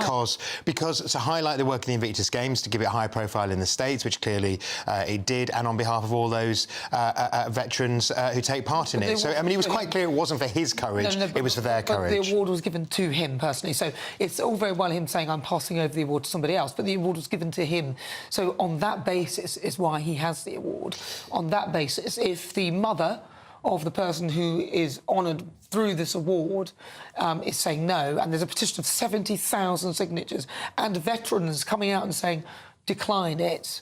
Yeah, I mean, I think the optics weren't great. I think that he needs a better speechwriter because and why didn't he go pick it up with some of the Invictus Games participants and basically ask for the award to be given to the Invictus Games, and they just went up collectively to get it? That would have been better, I think. But I think the principle of them getting it, I'm OK with. But Pat Tillsman's mother has been so vocal about, her not wanting Harry to get this award. I find it disgraceful that he still took the award. And why wasn't she even considered about this award? It's in the name of her son, who, in comparison, is an absolute hero, had this huge career as American football star, and was earning huge fortunes, and went to fight for his country, and sadly died in Afghanistan in 2004. Which was terrible in friendly fire. But, to compare to Harry, and let's not forget, yes, Harry did serve for our country, but he put his own comrades at risk. He spoke about the number of Taliban he apparently killed in his book, Spare. And he just put his own, not only his comrades in danger, this whole country and his family with a massive security risk. Can you not see why, if you were the mother of that person, that you might look look at that and think, I don't really want him to pick up the award. And the fact that he took all of him to actually go and do that. Yeah, I mean, I think you can. I think certainly. I mean, obviously, the organisers of the award need to get their ducks in a row and make sure that that the woman who campaigned for the award in the first place, I understand, is happy about it. But once they've taken the decision to award it to him because of the work on the Invictus Games and for the Invictus Games, bearing in mind he is a former veteran, he did serve in the front line. I think his comments in the book were outrageous. I think, on balance, he was right to receive it. But I can understand people's anger. But he put his own. He shouldn't have done that. The book was a disgrace. And comrades in danger, Matthew. And don't forget, when Harry was there, he was always protected by special forces and well-trained Gurkhas. It was very different. And he really should take, be ashamed today. He should have taken consideration to what Pat Tillsman's mothers wanted, and he totally ignored it. I mean, I respect the fact that he even went to Afghanistan, and but and this is of course Prince Harry. But I mean, as I understand it, it's like one of those two people sort of things. Those two people things where the person at the front is doing all the work, is pedalling, and the person behind, or the other way, the person in the front is not doing anything, and the people behind. Yeah, pedaling. Exactly. I mean, that's how I see it. I don't mean to be cruel. Yeah, no, I mean, there clearly were special protection taken for him, but I think doing very much at all. Yeah, but I think it sends a signal. It sends a signal to young people if senior roles, as he was then, serve in the front line. We've got a massive recruitment problem with the armed forces. It sends a signal the armed forces which he's are not a good, helping sustainable with. And there was a unwritten law that you never talk about what he talked about. Yeah, and he shouldn't have talked about it in the book. I won't defend that. And he put not just his own, troops in fear of their lives, the whole royal family and his country. I agree with that. Unforgivable, Matthew. I agree with that. I don't defend him most of the time, but I do this time. Yeah, well, see, but you still think, after all that, you actually think he should have... I think just about on balance, he was right to pick it up. Yeah, I think you're stretching, coming nearer to our point of view, mate. Oh, you're very persuasive. What do you think? I mean, we obviously people say, don't talk about them, but we do talk about them because they are there, even though they're not meant to be representing us because they're supposedly stepping away from the royal family. They do continue to use it to their advantage. But on this occasion, a lot of people were not happy. Was Prince Harry right? Do you agree with Matthew or Lizzie? Get in touch, gbnews.com/your say. But stay tuned because there's still plenty of time to grab your chance to win £30,000 in cash in our Great British Giveaway, our biggest cash prize of the year. I mean, what would you do with the extra cash? Here is how you could win it all. It's our summer treat to you. Your chance to win an incredible £30,000 in tax-free cash. Our biggest cash prize of the year so far. With an extra £30,000 in your bank account this year, you could take the ultimate financial holiday and send some of those day-to-day financial stresses packing. £30,000 could get you those nagging home improvements done, buy that brand new car, or just enable you to kick back and relax for the rest of the year. For another chance to win £30,000 in tax-free cash, text cash to 63232. Text costs £2 plus one standard network rate message. You can enter online at gbnews.com/win. Entries cost £2 or post your name and number to GB07 PO Box 8690 Derby DE1 9TT. UK only. Entrance must be 18 or over. Lines close at 5 p.m. on the 30th of August. Please check the closing time if listening or watching on demand. Good luck. Well, good luck indeed. You're with me. I'm Nana Akua. This is GB News live on TV, online and on digital radio. Coming up is Royal Roundup time. Angela Levin will be here to give us the latest from behind the palace walls. But next, it's time for the Great British Debate this hour. And I'm asking, does Joe Biden pose a risk to global security? And I've got a poll up right now on X asking you that very question. Does Joe Biden pose a risk to global security? Send me your thoughts. gbnews.com/your say. Cast your vote now.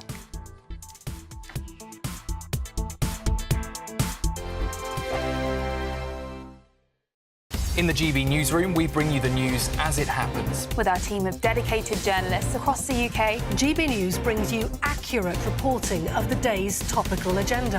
When the news breaks, wherever and whenever it's happening, we'll be there. This is GB News. The People's Channel, Britain's news channel. GB News Breakfast. Every day from 6 a.m. Khloe Kardashian has come under fire after posting a picture of her 6-year-old daughter wearing a full face of makeup. Yeah, the reality TV star said the youngster was participating in a dance recital and that wasn't an everyday occurrence. So this morning we're asking, is it ever okay to let children wear makeup? Well, joining us now is journalist Julie Cook. So, Julie, it's a child wearing full rouge, bright red lipstick, hair tied back, looking very, very stylised, very much, I think, like a young adult. Is this really the sort of thing we should be doing with small children?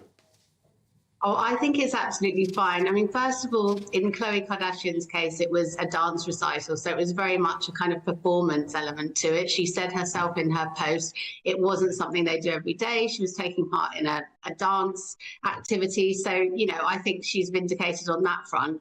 But I've let my daughter play with makeup since she was 3. When she was 3, she showed a distinct interest in my makeup palettes, going through my stuff. She's 10 now, and while I don't let her wear a full face like a drag queen, I do let her wear, you know, a bit of mascara on a weekend if she wants to. I don't see any harm in it. Clearly, if you're a child of a Kardashian who's paid millions of dollars to endorse cosmetics, you know, that's part of the fabric of their family. My concern, though, Julie, is putting those pictures on social media where people can see them. We live in an age now where, you know, wrong-uns are scouring the internet all the time. A lot of girls do enjoy putting makeup on. It's almost like a self-expression thing. It's like painting on a canvas. They're just trying to be a bit artistic. I don't think it's necessarily as sort of sinister as we're making out. And I think as long as you're not posting pictures everywhere or putting them at risk of harm, I don't see any danger. The People's Channel. If you want your news to be straight talking, this is a nightmare for the Conservatives again. Down to earth. It's not just Nottingham where this is happening, is it? And most importantly, honest. Hard-working, middle-class taxpayers, they'll get their book thrown at them. They catch me, Martin Daubney, Monday to Friday, 3 till 6 p.m. on GB News, Britain's news channel. Join me, Neil Oliver, every Sunday night at 6 p.m. on GB News. And if an hour is not nearly enough for you, go to gbnews.com for special extended episodes online every Friday at 9 p.m, where we can truly get into the nitty-gritty of what's going on. GB News, Britain's news channel.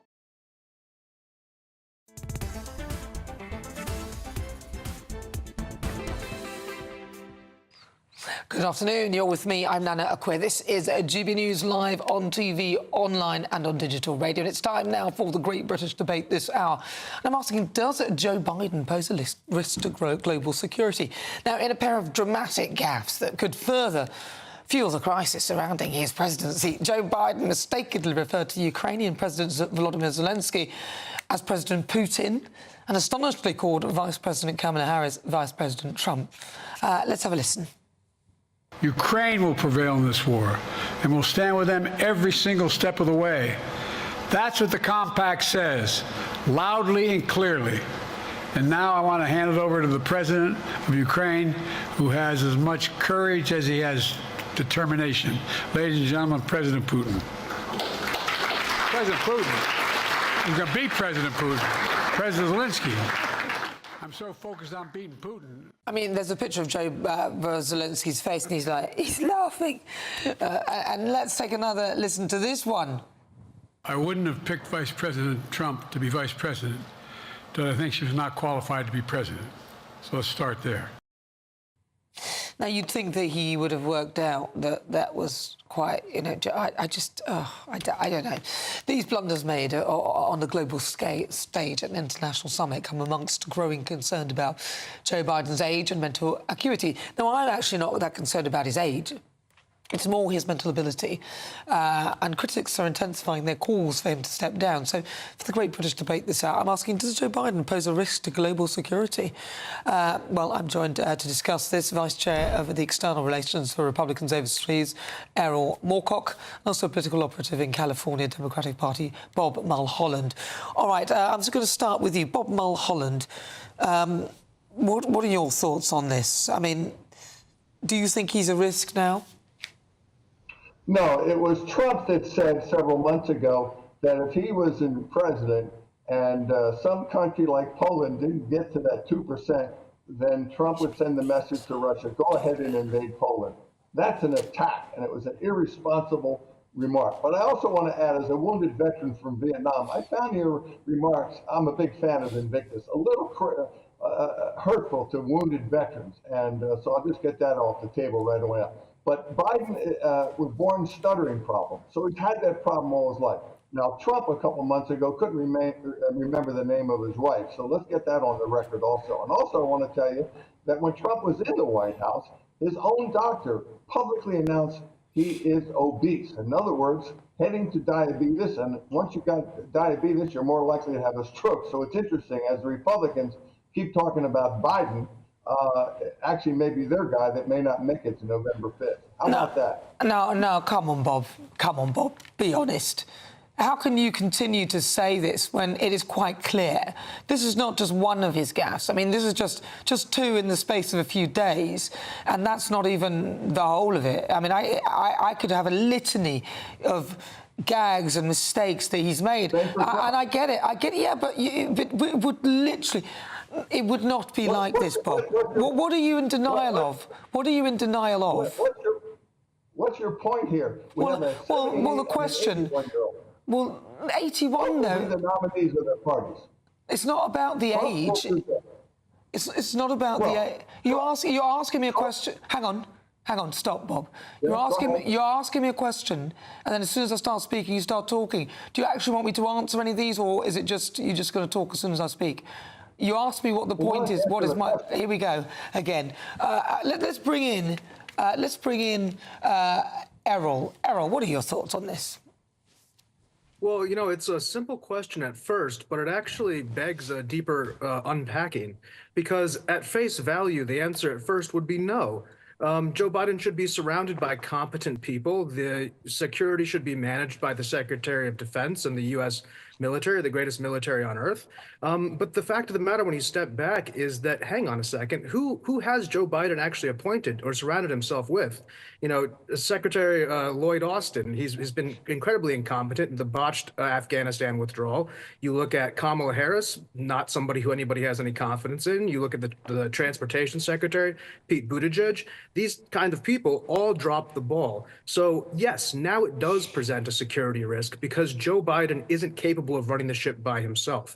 Now, the United States political apparatus is bigger than one man. It's not to say that one man creates dysfunction, but if you look at history, if you look at the fall of the Ottoman Empire, for example, or the Austro-Hungarian Empire, oftentimes the lack of power vacuum at the top is what allows subordinates then to come in and play an outsized role. And that's something that President Trump never did. He always made sure the executive branch was the executive branch. So Joe Biden's inability to lead and inability to be a strong leader has led this country now into a position of being perceived as a weaker country. Our adversaries in China, in Russia, around the world, Iran, they laugh at us. They realize that this is the time to take advantage of the United States. So, of course, no. The answer should be no. It should be that Joe Biden is surrounded by talented people and the U.S. military will protect us. But the fact of the matter is that hasn't been how it's been. And so it looks like to most Americans and to people on the outside that Joe Biden isn't qualified not only to be president, but he's certainly not somebody who's keeping our country safe. And as far as national security, this isn't the time. You know, there's times of general peace, and that's when you can have an incompetent, bumbling fool as a president.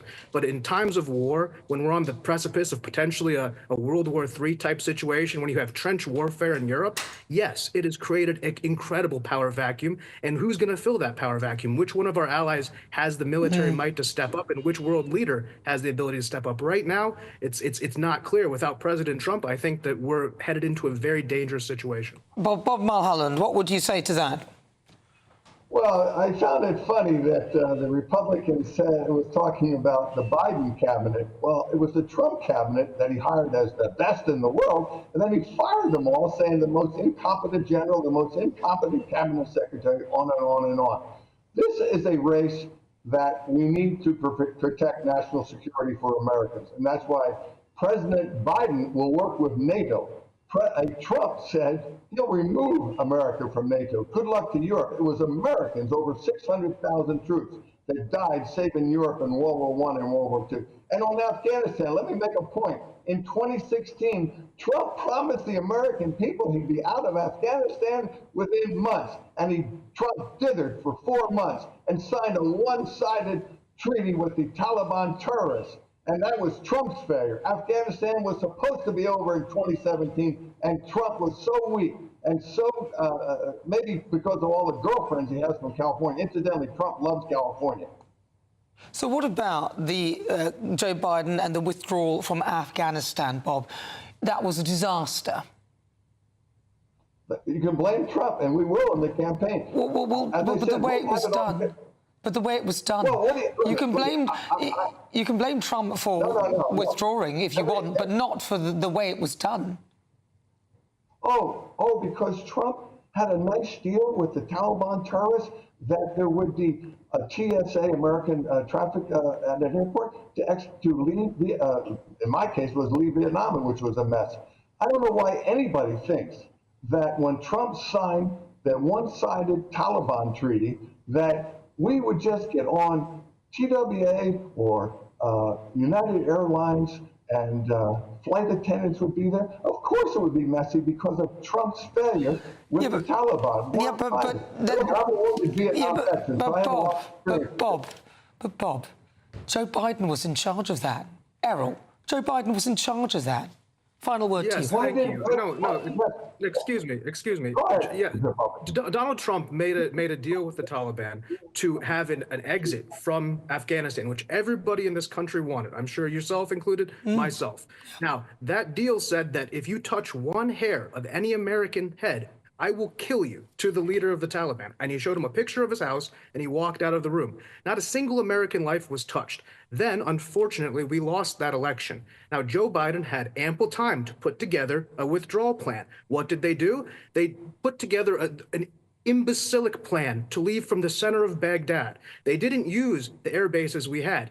This is on President Biden. He was the president. His Secretary of Defense was the one leading this, and when you saw bodies in the wheel well and people clamoring, this was worse than the evacuation of Saigon. This was a disgrace to the American people. We had American soldiers who lost their lives due to Joe Biden's incompetence. The idea that you think President Trump, who was not president at the time, was responsible for that is straight up propaganda. It's not a serious OK, so listen, I've got to go very quick, so I'm not really time for a long response. But very briefly then, I'm going to ask you, Bob, just in a few words. Bob, do you think then that Joe Biden is a risk to global security, yes or no? Trump is. And England will win on Sunday. But what about Joe Biden, yes or no? Is he a risk to global security? Trump is the problem with America. No, but what about Joe Biden? Yes or no? So, why didn't Trump get out of Afghanistan? OK, no, but I'm just asking you with regard to Joe Biden. Is Joe Biden a risk to global security, yes or no? Absolutely not. Trump is. OK, and also, Errol, yes or no? Is Joe Biden a risk? Yes, absolutely, unequivocally a huge danger. Listen, it's been a pleasure to talk to you both. Thank you so much for your views. Bob Mulholland, thank you very much. And also Errol Moorcock, thank you. Right, well, what do you think? gbnews.com/your say. This is GB News. We're live on TV, online and on digital radio. I'm Nana Akua. Still to come at 11, we'll be live to give us the latest from behind the palace walls. But next up, it's time to get your latest news headlines with Sam Francis.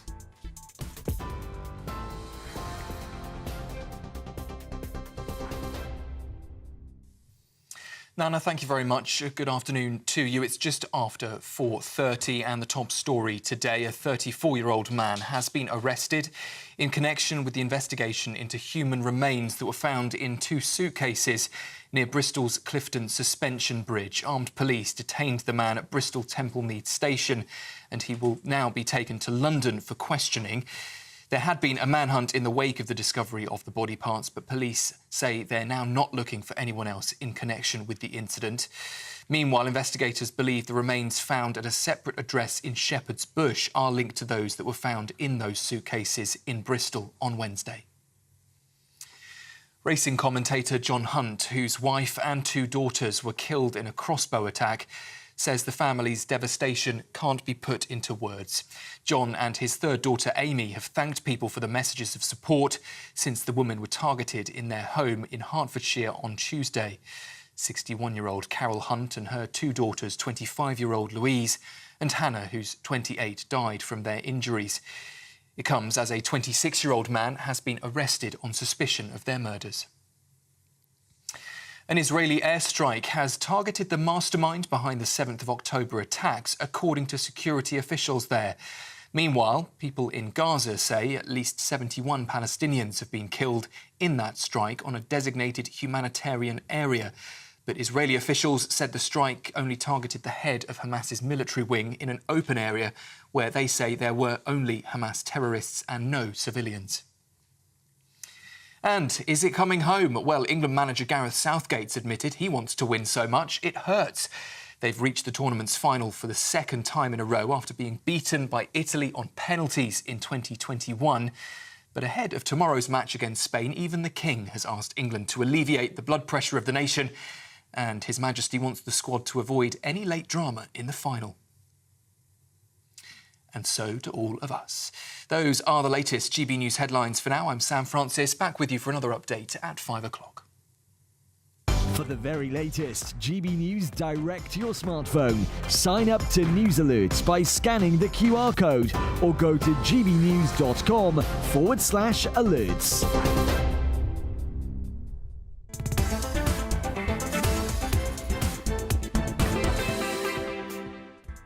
Coming up to 37 minutes after 4 o'clock. If you've just tuned in, where have you been?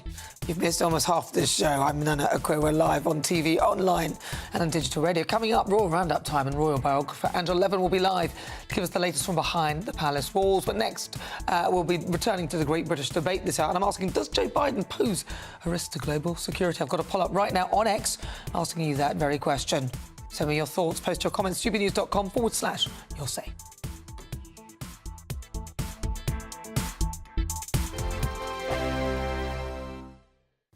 Hello, good afternoon. This is your latest GB News weather forecast provided by the Met Office. The search for summer really is on hold at the moment for many of us. Disappointing conditions this weekend. High pressure is tantalisingly close out towards the west, but it is this low pressure in the North Sea that is driving conditions for a good chunk of us today. Particularly down the eastern side, very cloudy with continuing outbreaks of rain and drizzle this afternoon, persistently turning heavy even to this evening and overnight for parts of the Scottish borders, Northumberland, down into North East Yorkshire as well. Do watch out for that. The skies will be clearing a touch more for southern areas of England and Wales. A few mist and fog patches here overnight and maybe single figures for some rural spots, but underneath the cloud elsewhere, temperatures will be holding up in double digits for most of us. But actually, with these clearer skies in the south, it does mean that we'll start off Sunday on a better note. A decent amount of sunshine first thing for these southern districts. The mist and fog will clear quite readily once the sun rises as well, so not too bad of a start if you're heading out early on. A few bright spells for Northern Ireland as well. Still a lot of cloud though for central northern areas of England with that drizzly outbreaks of rain. Central and western areas of Scotland actually not faring too badly, but again in the north and the east, a lot of cloud coming in with that brisk northeasterly flow down in from the North Sea. This rain will turn lighter as we head throughout the day, so generally turning a bit more patchy, but still very dull and dreary for much of southern Scotland into northern England throughout Sunday. A few showers possible elsewhere, but really holding on to a few brighter spots also. And in that brightness as well, temperatures a little up compared to where we have been today, around 20 to 23 degrees Celsius for central Scotland, into parts of the south as well, but still very cool and disappointing in that central area. The rain will ease off as we head into Sunday evening, just in time for any outdoor viewing parties for the Euros Grand Final. And as we head into the next week, though, do be prepared for more areas of low pressure, rain and showers to start arriving. Enjoy the rest of your weekend. Bye-bye. Good afternoon, Britain. Your lunchtime update on the stories that matter across the UK. From breaking news and insightful analysis, inspiring stories and lively debates. You're comparing yourself to a former Prime Minister. Which is it? Stay informed, stay updated, stay entertained. I just don't know how anyone would not want to be there. Every weekday from midday. We are Good Afternoon Britain, only on GB News. Britain's news channel. I'm Patrick Christie's. Every weeknight from 9, I bring you 2 hours of unmissable, explosive debate and headline-grabbing interviews. What impact has that had? We got death threats and the bomb threat and so on. As time passes, she could have saved Storm. You made my argument for me. My guests and I tackle the issues that really matter, with a sharp take on every story. Went everywhere. Something practical could be done. Or I can become something different. Patrick Christie's tonight from 9 p.m. only on GB News, Britain's news channel.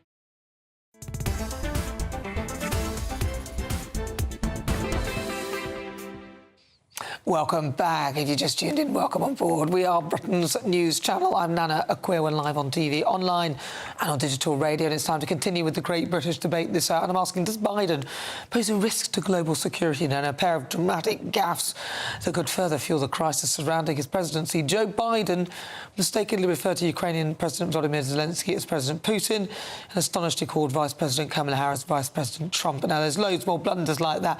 That is only two of a few. And, I mean, it's just numerous. We could have picked... we could have sat here for hours. There's a litany of them. So, the Great British Debate this hour, I'm asking, does Joe Biden pose a risk to global security? Well, let's see what my panel make of that. Joining me, broadcaster and columnist Lizzie Cundy, and also former Labour Party advisor Matthew Lauser. Matthew Lauser. So, look, I think he should go, but I don't think he poses a risk to global security. But I think clearly for his own sake, the sake of his party, the sake of the country and the sake of the world, he should be replaced with a fresher-faced candidate. I frankly think it's hugely depressing that both candidates are as old as they are. I think, but I don't think he poses a threat to global security because he's got good people around him. And, clearly most of the time he knows what he's doing, but he does have too many senior moments for comfort, and therefore I think it's time for him to be replaced as the candidate. You don't think that after the withdrawal of Afghanistan was disastrous, him looking like he's going to toilet whilst he's standing up at D-Day commemorations? I mean, look... Well, at least he stayed at the D-Day commemorations, unlike our former Prime Minister. He was led out by his wife, Joe Biden.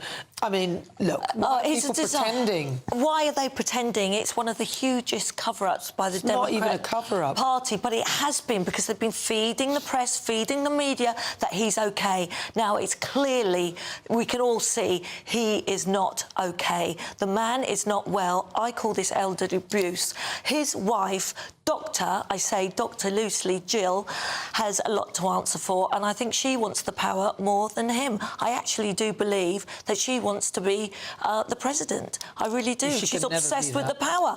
Now, look, this is a worry. He has the final say on the nuclear, pressing the nuclear button. I mean, for one thing, the saving grace is he probably won't remember the room the nuclear button is in or the code. Harsh, Lizzie, harsh. But there is a worry, and I want to ask the question, he goes to bed at 8 p.m. What if, just heaven forbid, a nuclear war was to happen? Well, he's taken his nap. What actually happens? Who has the control? At all times, there's somebody there. The question is, though, Matthew, who is actually running the country? Because it's absolutely not him. Well, there is no way that anyone could have convinced me, even last year or the year before that, or even the year before that he was in control.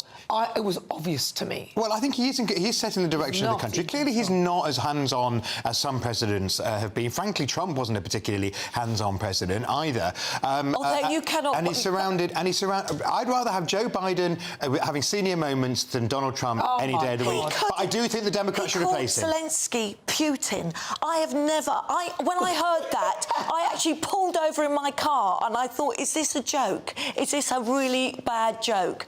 This is unforgivable. I think it's time for him to stand down as the candidate, but I don't think we need to worry. I think he will stand down as the candidate. And let me tell you, old memory man, he'll strike again. He'll do another hiccup and gaffe, and it's getting worse and worse and worse. He needs to be replaced, and his replacement... I agree he needs to be replaced. I don't think we need to worry in the meantime. His replacement should be Donald Trump. I don't understand why people like you, Matthew, are pretending, and have been for years, that this man is even compos mentis. He's not. And anything that he has got his hands on, so if he was involved in Afghanistan, which it actually looks like he may well have been doing something within it, it was a disaster and a mess. Well, that wasn't America's finest moment, but there were lots of successes as the president. They're investing in green technology and in economic jobs for the future.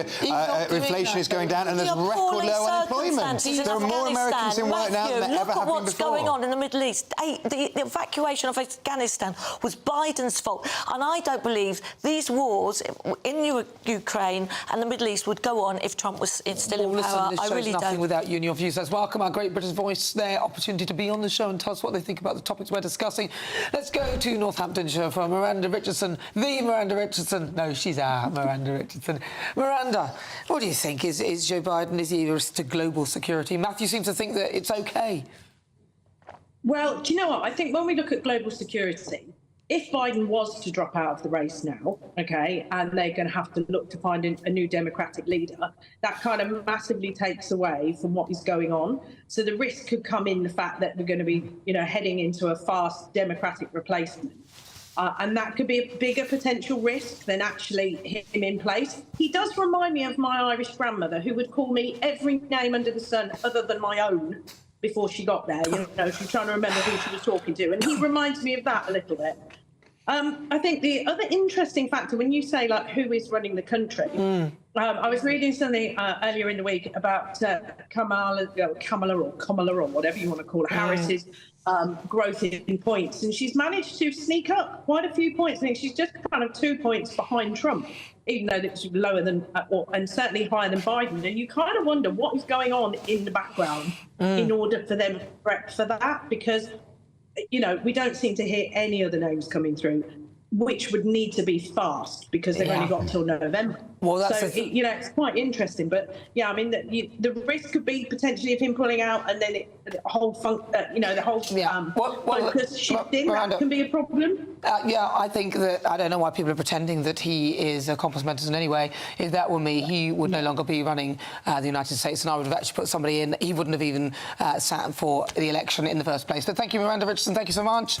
She's our great British voice. What do you think? GBNews.com/your say. Next up, Angela Levin will be here to give us the latest from behind the palace walls. Stay tuned.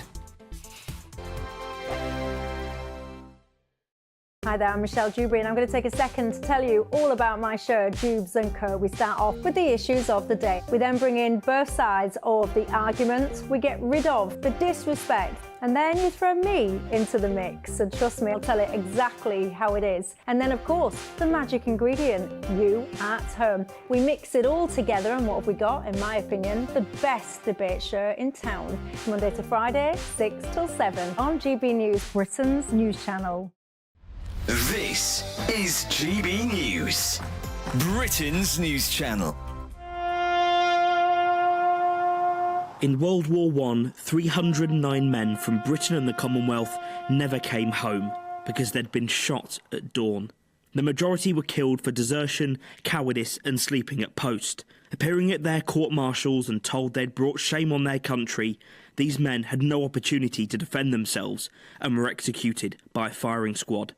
The National Memorial Arboretum launched a fundraising campaign to restore the memorial, which has stood for more than 20 years. Thank you to your viewers for their support for the fundraising campaign, and thanks to the generosity of so many people, we've been able to replace all 309 of the posts that represent those young men that were shot in the First World War. Restoration of this really precious memorial. The centrepiece of the memorial is the young soldier, blindfolded and facing his execution. In September 1916, Private Harry Farr was ordered to the front. Already suffering from shell shock, he was overwhelmed and refused his orders. He was court-martialed, and in a trial lasting only 20 minutes, he was sentenced to death.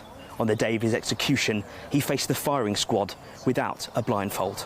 Janet Booth is Private Farr's granddaughter and was part of the public campaign to have those who were shot at dawn officially pardoned. When I asked my gran, do you know where I could find Harry's grave? And she looked at my mother, and there was this sort of look between them, and then she said, well, he hasn't got a grave because they didn't warrant, he deserved one because he was shot as a coward and had let his country down. We can come here as a family and pay our respects to him, and also for all the other families, it's somewhere to come and remember their loved ones. The People's Channel. Are the newspapers getting you down? My wife didn't divorce me that month. Struggling to separate the wheat from the chaff? I know that it's a bit of a circus at the best of times. Well, don't worry, Headliners has got you covered. We'll take the burden of reading the day's news, and if we get depressed, who cares? It's an occupational hazard, frankly. That's Headliners on GB News from 11 p.m. till midnight, and the following morning, 5 till 6 a.m. on GB News, the comedy channel. Nah, just kidding. Britain's news channel.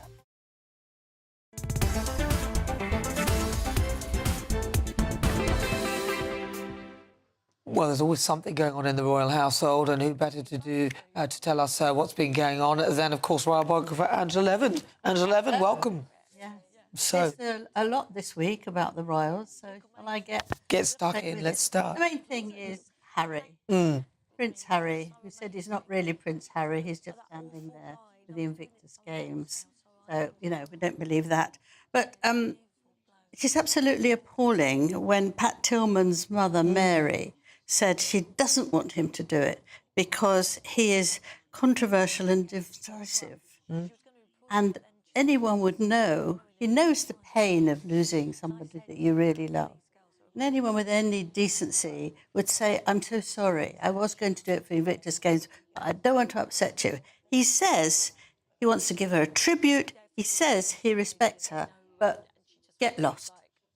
That's it. And he did it. He was very, very uncomfortable doing it. I mean, you could see. It's totally and his wrong. speech was actually not him at all. He can do a very nice speech, but this was actually very patronising, I thought. And I think it will really hurt him. I mean, someone said he had a sort of terrible time before he went on, saying he couldn't do it.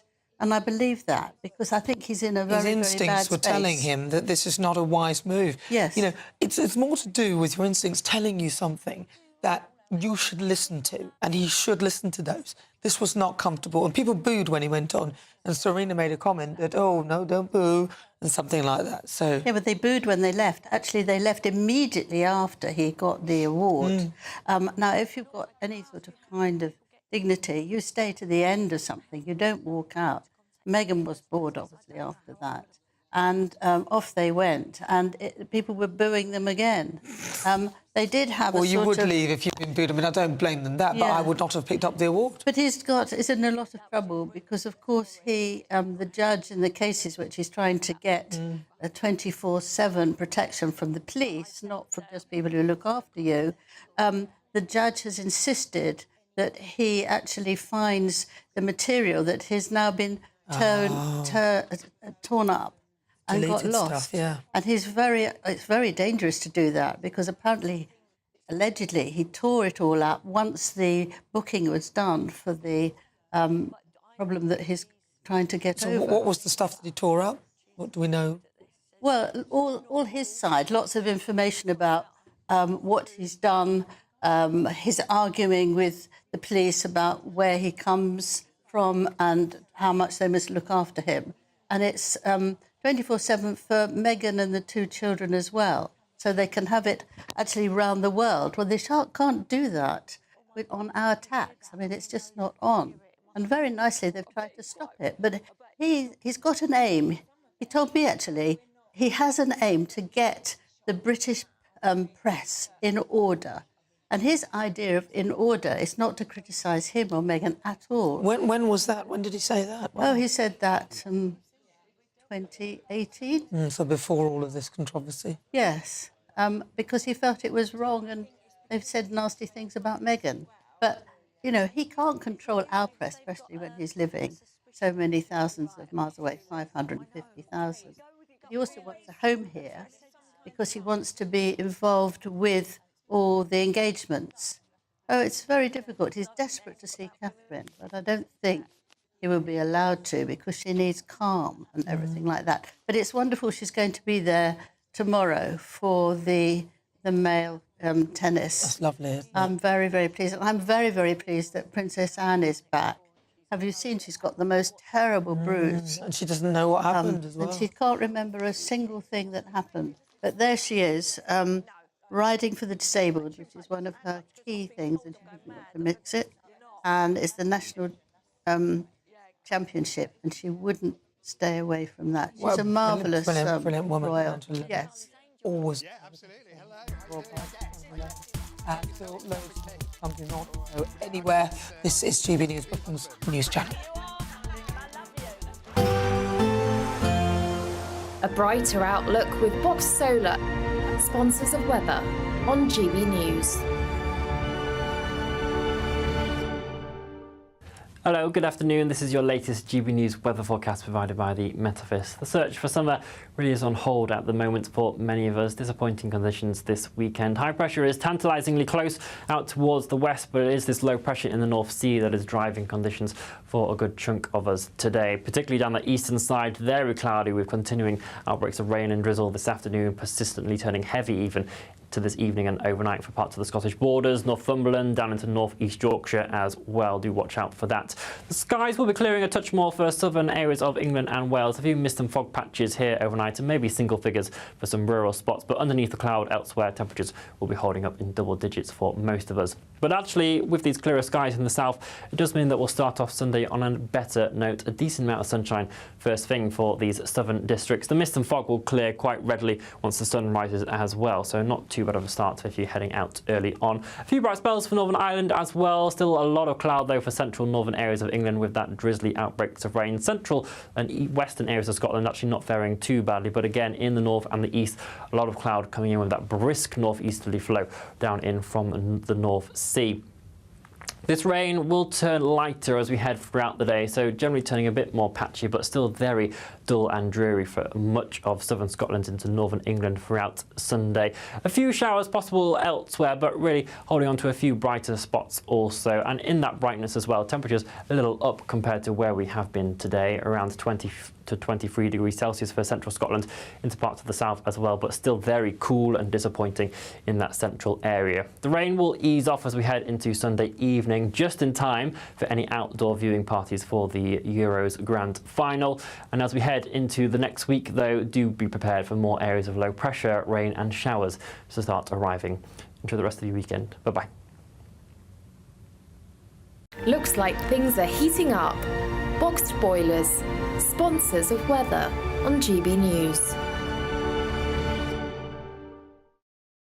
It's our summer treat to you. Your chance to win an incredible £30,000 in tax-free cash. Our biggest cash prize of the year so far. With an extra £30,000 in your bank account this year, you could take the ultimate financial holiday and send some of those day-to-day financial stresses packing. £30,000 could get you those nagging home improvements done, buy that brand new car, or just enable you to kick back and relax for the rest of the year. For another chance to win £30,000 in tax-free cash, text cash to 63232. Text costs £2 plus one standard network rate message. You can enter online at gbnews.com/win. Entries cost £2. Or post your name and number to GB07 PO Box 8690 Derby DE1 9TT. UK only. Entrance must be 18 or over. Lines close at 5 p.m. on the 30th of August. Please check the closing time if listening or watching on demand. Good luck. In the GB Newsroom, we bring you the news as it happens. With our team of dedicated journalists across the UK, GB News brings you accurate reporting of the day's topical agenda. When the news breaks, wherever and whenever it's happening, we'll be there. This is GB News, the People's Channel, Britain's news channel.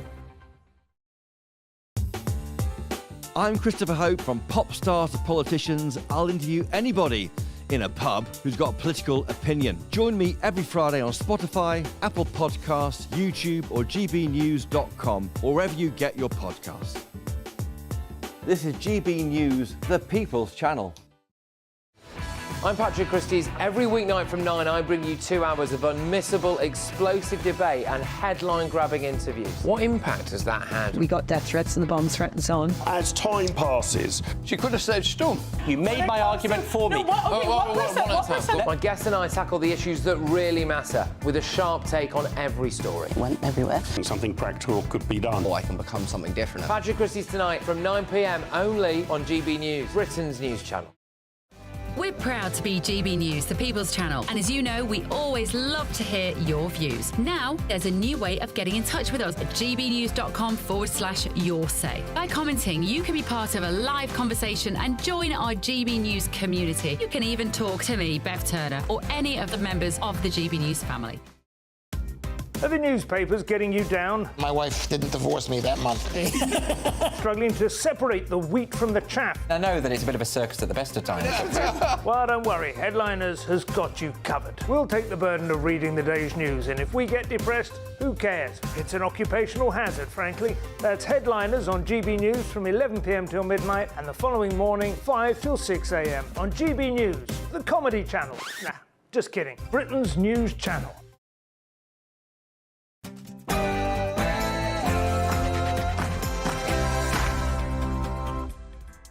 Good afternoon, it's 5 o'clock. This is GB News on TV, online and on digital radio. I'm Nana Akua. For the next hour, me and my panel will be taking on some of the big topics hitting the headlines right now. Coming up, this week's difficult conversations. I'm talking to Sam Hutchinson and also Emma Coles about their life undercover. Then, of course, my Great British Debate. I'm asking, are Labour's housing plans hypocritical? It's as Chancellor Rachel Reeves reveals her party are working to overhaul planning rules. I mean, at the beginning of the week, she was saying she's a YIMBY, but at the end of the week, it turns out that perhaps she's a NIMBY. We'll also be checking in with our reporter Jack Carson, who's out in Berlin ahead of England's day with Destiny. But first, let's get your latest news.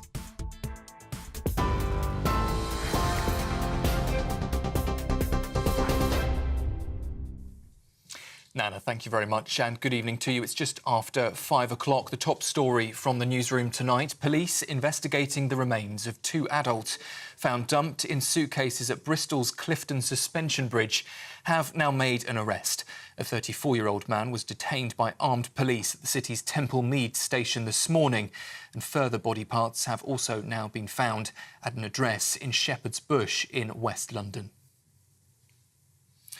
Racing commentator John Hunt, whose wife and 2 daughters were killed in a crossbow attack, says the family's devastation can't be put into words. John and his 3rd daughter Amy have now thanked people for messages of support they've received since the women were targeted in their home in Hertfordshire on Tuesday. 61-year-old Carol Hunt and her 2 daughters, 25-year-old Louise and 28-year-old Hannah, died from their injuries. It comes as a 26-year-old man has been arrested on suspicion of their murders. The Ukrainian president says he can forget mistakes after Joe Biden referred to him as President Putin at this week's NATO summit. It's the first time Volodymyr Zelensky has responded to the US president's gaffe. He was speaking to reporters in Ireland today about the error, which has led to further questions about whether the president is fit to run for election. However, Mr Biden, who's 81, has insisted he'll keep fighting. And speaking at a campaign rally in Detroit, he's told supporters that not only is he standing as the Democratic candidate, but he'll also win against Donald Trump.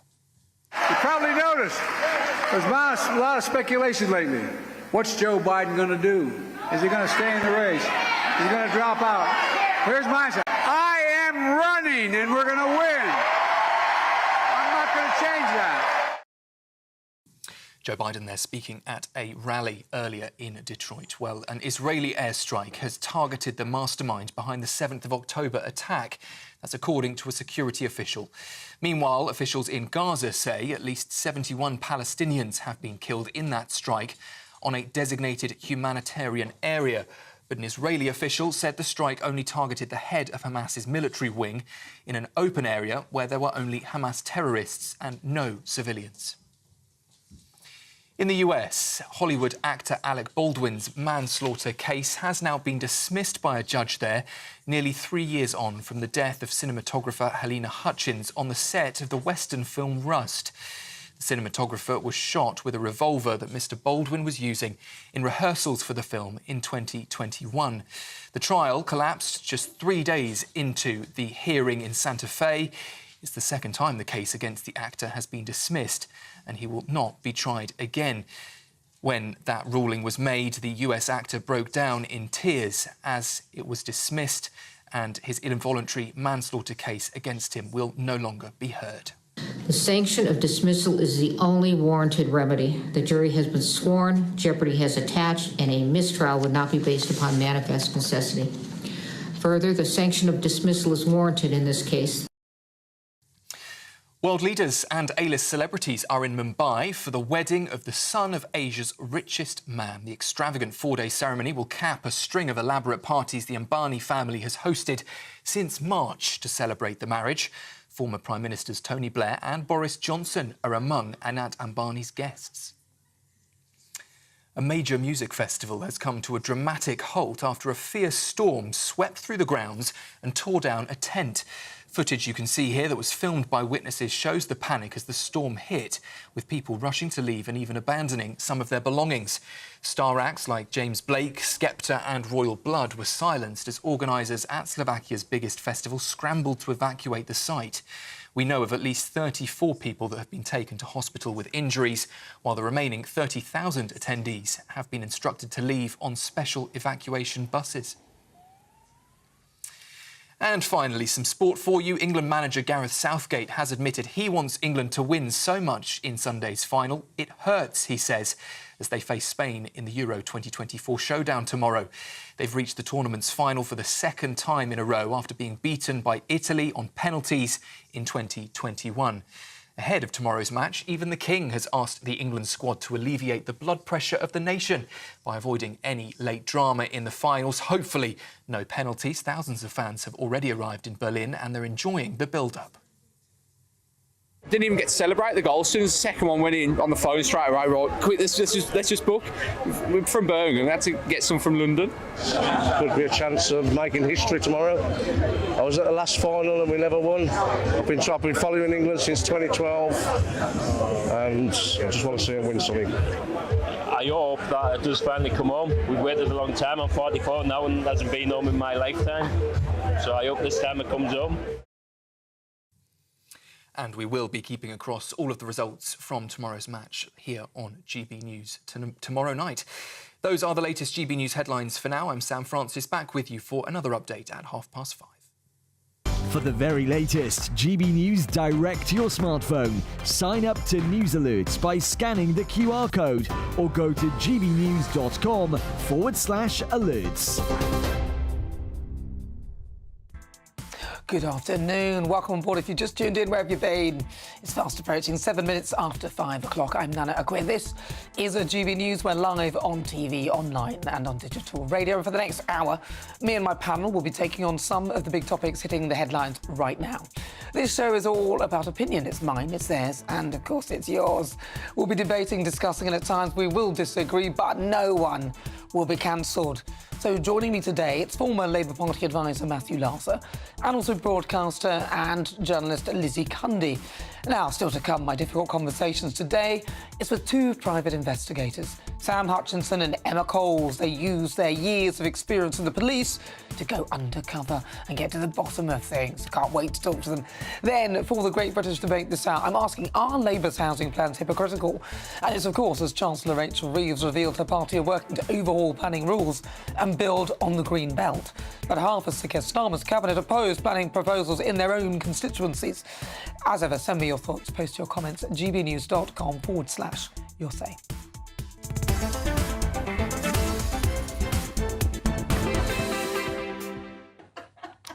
Right, now it's time. They're not witches, you can hear them cackling. But now it's time for This Week's Difficult Conversations.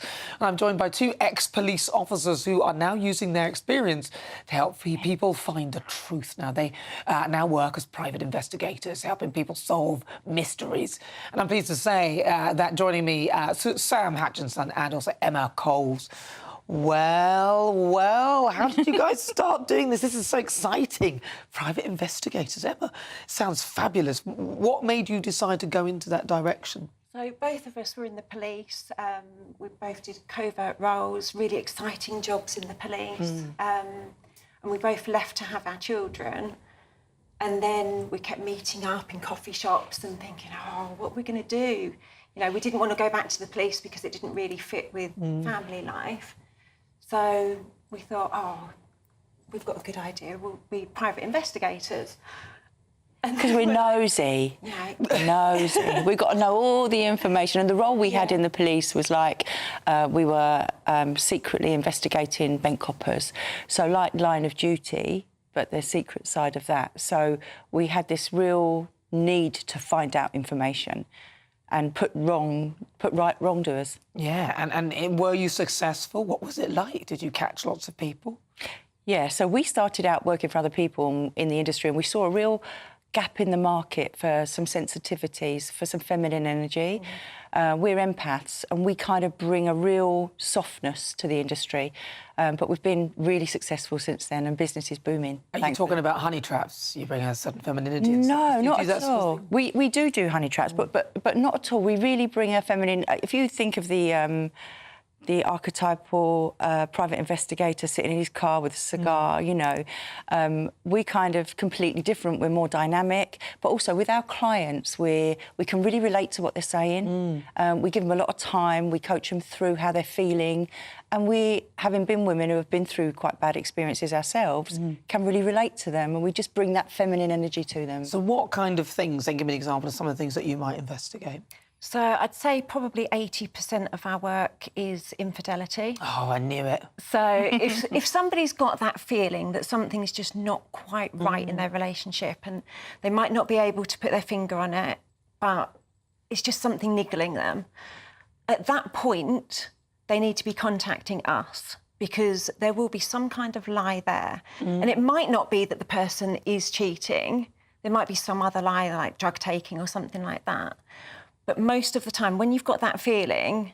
Well, you're usually not wrong, are you? No. So it's a sixth sense. And, you know, to be honest, it's very difficult to explain, but when you're going to bed every night not knowing if your partner's cheating or not, it's a horrible feeling. It's just awful. So some of these guys... Like you've experienced it. Some of these guys might have done in our lives, for sure, but some of these people are telling you that, telling our clients that they're going mad, that they're crazy, that they need...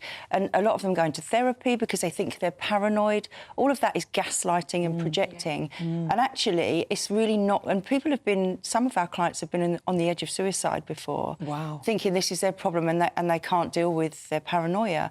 But actually, when we've looked behind all of that and we found out the truth, we kind of set people free because knowledge is power. And at Verity Henton, which is our company, Verity Henton, we find out the knowledge that you don't have to give you the power to make informed decisions with the truth. So what's the most... And obviously you can't reveal any proper information or give any names or anything, but what's the most... interesting thing that you found somebody doing other than infidelity? So, you know, they maybe thought their partner was doing that, but they weren't doing that, they were doing something else. What's the most... It's usually drug taking. Oh, is it? Yeah, there's a big thing about drugs. Yeah, we had quite a big case recently where the person wasn't going home after work and there were lots of suspicious behaviours. We followed him and it turned out he wasn't having an affair. But was sitting in his car snorting cocaine, and she thought this is an affair, and we were able to say it's not. But actually, there's another situation here. Another one recently was a gambler, and his partner was convinced he was having an affair. She was so sure, but actually, we took him every day to far away betting shops and watched him gamble all day. So she had a different problem to tackle. But we were saying the mistress here is the gambling, not a mistress as you might think. It had the same challenges, obviously. And is there something that's sort of stood out as you as really shocking, the most shocking thing that you've come across, or you're probably not shocked by any of it anymore? Not really anymore. No, I think coming from being in the police, it's quite hard to shock us. I think there are some occasions when we've thought, OK, this person looks like they're doing the right thing. And then, you know, after a couple of days and it settles down and we're saying, oh, you know, this person looks good. And then all of a sudden they'll surprise you and do something and you'll go, why did you do that? Wow. And it has, that's the only kind of thing that shocks us, not what we see. Yeah. We see a lot of... Have you ever been caught out? So you're doing Undercover and then somebody goes, oh, you two, we've seen you before, you keep... Absolutely not. No. Absolutely No, not. Never. And our big thing for us is we use operatives. OK, so we're the face of the business. We do some work ourselves, but we use operatives and they're the highest trained operatives in the country. They've followed the top 10 terrorists around London, so they know their job and they've been career detectives or in the army. They know how to do it and we do it so you don't ever get a compromise. That's what's really important about our business. That's so important, isn't it? And also sort of keeping things anonymous, because that must be quite hard as well. Client confidentiality is absolutely massive. Always, it's the top priority for us. Yeah, that's the most important thing for us because we've got such a good reputation. We would never do anything to compromise that.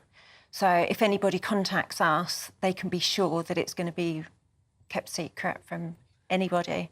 Another thing that's rife... Oh, I'm sorry. Another thing that's rife is online kind of dating, fraud and catfishing and stuff like that. And we're quite passionate about this because people are signing up online to relationships. They're investing not just emotionally but financially into a relationship online where actually that person isn't who they say they are. And we have so many of these cases. We all want to believe in the fairy tale. And when you meet this person online and it looks fantastic, it's usually, if it's too good to be true, if it looks too good to be true, it is. And actually, we found out so many damaging cases where a lot of money and but not just the money, it's the emotional trauma. You know, we really need to put the word out to people to be really careful. If you come to Verity Henton when you're starting a relationship, we will find out everything about that person and make sure that whoever you're talking to is who they say they are. Because there's a lot of that about, isn't it? People sort of pretending to be something else and asking for money. I mean, my kids, good luck getting money out of me. To somebody online. Never. No, but I mean, that's the thing, isn't it? That some people are so wanting to have that friendship and relationship, they're prepared to give out a lot of money. Yeah. How much have you come across the most amount of money that you found somebody has given out to somebody who they don't know? I think the most, a lady thought she was in a relationship with a famous singer and she ended up spending £300,000 and thought that she was buying a house with him. They got married, yeah, everything. Did you catch him? We found out... We found him. Yeah, we found out who it was. And we were able to help her through that process of understanding what she was going through now. We put her into therapy, we helped her. But did she get the money back? No.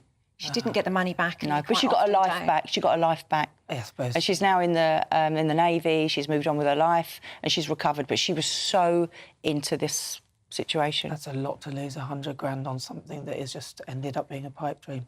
Yeah. It's fascinating what you do, it really is.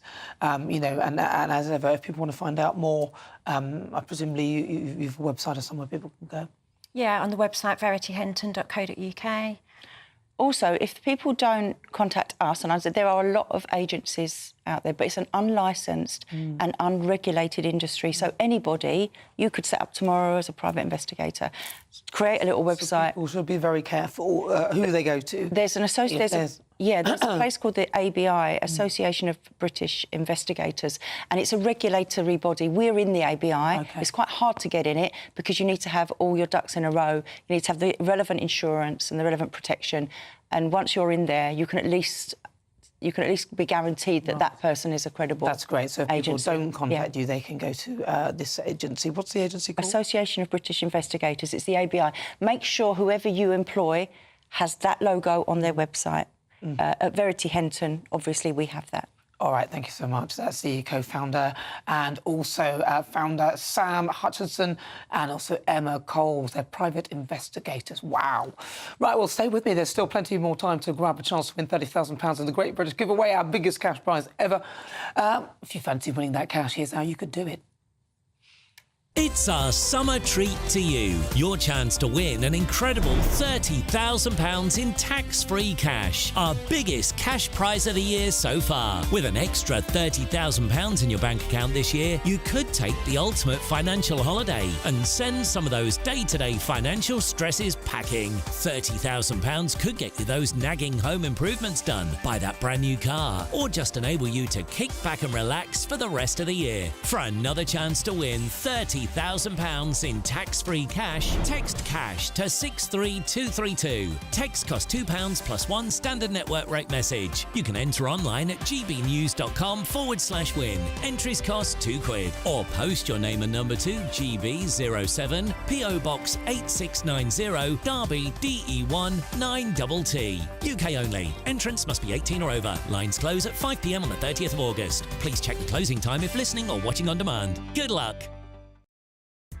Well, before we go to the break, these two have just literally dropped a bombshell that there is a major... What is it? Tell us very quickly before... We've got a fictional drama being made about us. They've got a fictional drama being made up about them, and that will be coming out soon, so stay tuned. Right, still to come, we're heading to Berlin as the city starts to welcome England fans ahead of tomorrow's Euro final. But next, it's time for the Great British Debate this hour. I'm asking Labour's housing plans, are they hypocritical?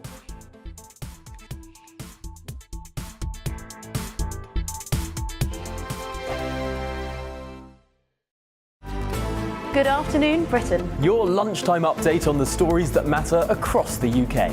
From breaking news and insightful analysis, inspiring stories and lively debates. You're comparing yourself to a former Prime Minister. Which is it? Stay informed, stay updated, stay entertained. I just don't know how anyone would not want to be there. Every weekday from midday. We are Good Afternoon Britain, only on GB News. Britain's news channel. I'm Patrick Christys. This is GB News, the People's Channel, Britain's news channel. GB News Breakfast, every day from 6 a.m. Meghan Markle has reportedly finished filming her new show for Netflix. It aims to celebrate the joys of cooking, gardening, entertaining and friendship. Yeah, this comes after Prince Harry's Netflix documentary, The Heart of Invictus, failed to hit the right note with viewers, missing out on the top 10 in the streaming charts. So, will this next venture be a success? Well, joining us now is royal commentator Kinsey Schofield. I know I've talked to the both of you about Meghan Markle potentially running for president, so this feels like a bit of a dud to go from Meghan Markle running for president to Meghan Markle's Netflix series about friendship and cooking. So she's wrapped this recent show. They rented a home near hers in Montecito, so that as their cooking set. And they're saying that this is really make or break for Harry and Meghan when it comes to their Netflix contract. Do you think, Kinsey, it's fair to say that Meghan Markle has proved to be commercially a bit of a damp squib? Even in America, her native homeland, she's kind of Oprah without the audience when it comes to the cooking. Also, is she kind of, do you think... They saw her as the golden ticket, didn't they, to unlimited revenue, unlimited audiences, and it just hasn't happened. Look, I think Meghan is a beautiful woman, and I do think she's talented, but I think how you treat people is incredibly important. And not only was she rumored to have been cruel inside Kensington Palace with several bullying allegations, but here in the States, Archwell Productions, their audio section, their scripted section, they've gone through several employees. And I think it's a reflection on the way that people are treated there. And I think as a viewer, you might get that. You might feel that way, and maybe that is where the appeal has been lost. GB News, the People's Channel. I'm Andrew Pearce. This is GB News, the People's Channel, Britain's news channel.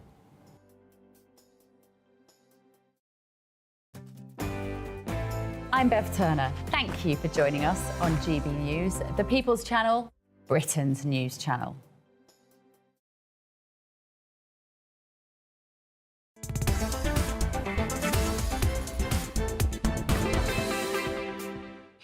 Hello, good afternoon. 22 minutes after 5 o'clock. This is GB News. We are Britain's news channel. I'm Nana Akua. And it's time now for the Great British Debate this hour. And I'm asking, are Labour's housing plans hypocritical? And this is, of course, as Chancellor Rachel Reeves revealed that get Jonathan Ross to do that, that her party are working to overhaul planning rules and build on the Green Belt. But half of Sir Keir Starmer's cabinet opposed planning proposals in their own constituencies. So for the Great British Debate this hour, I'm asking, are their housing plans hypocritical? Well, joining me now, property expert Russell Quirk, and also economist and director and co-founder of Regionally, Justin Urquhart-Stewart, former editor of the Labourist Peter Edwards, and also farmer Hannah Cuthbert. Right, well, let's see. So I'm going to start with you, Justin Urquhart-Stewart. Are their plans hypocritical, seeing as a lot of them have been saying stuff? Well, at the moment, they're just unclear. We're not quite sure what's happening. We seem to be getting different messages on it almost every single day. And the key thing when it comes to actually developing property or developing land is the level of consistency of approach. So people know where they stand and what they're going to be doing. The big problem they actually have with this is, particularly for individuals or for families, this is probably their biggest asset they've actually got to try and manage. Whilst they want to see development, they want to see development not in their backyard, but somebody else's backyard. They don't necessarily want it here because it can seriously impact on your valuation of property. You only have to look at those unfortunate people who have property next to the proposed HS2 route, and they've lost out a very great deal. Why? Because the planning system was not clear enough, fast enough, and also it couldn't be funded. Well, that's the thing, isn't it? I mean, they're all saying things, but at the end of the day, a lot of them actually were not happy with certain plans that were happening in their own backyard. Russell Quirk. Yeah, no, that they will end up being hypocritical because, of course, Labour now have to face the inconvenience of government on the basis that they actually have to live by decisions and policies they make. In opposition, as of course they have been for 14 years, it's very, very easy to make proclamations and pledges and statements. You never have to cash the cheques, do you? But now, of course, when it comes to the £1.5 million that Rachel Reeves and Angela Rayner and Keir Starmer have told us that they will build, they've said that they absolutely will build 300,000 homes a year for the next 5 years. They're going to have to work out how to do that, not just in terms of trying somehow to solve the myriad of problems around the planning system, but also the rather inconvenient prospect of local objection, NIMBYism, as we call it, Nana. And the problem is, of course, when you become a constituency MP who is elected every 5 years on the basis of that local vote, if there's something in your constituency that your local residents don't like by way of a planning application, even if your government is saying, we've got to get on and build these homes, which they absolutely do, by the way, the issue absolutely then is when that individual MP, even if they're a cabinet minister, even if they're a senior member of the government, they then often acquiesce, give in, show weakness, pick one of those, to their constituents. And that is why we end up, as we did with the Conservatives many, many times, with, yes, a very ad hoc and non-performing house building programme versus actually what was promised because of the inconvenience of power and, yes, local populace. All right, well, Peter Edwards, former editor for the Labour list, where do you stand with this?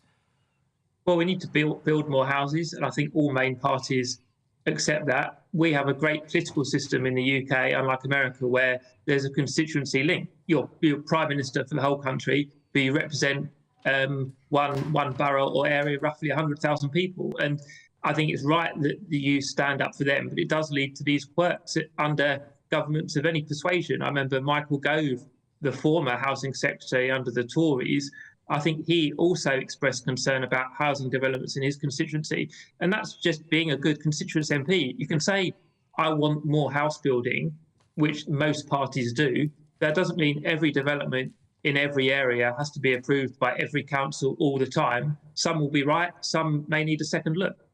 Well, a lot of them have expressed objections, though, haven't they, in the past?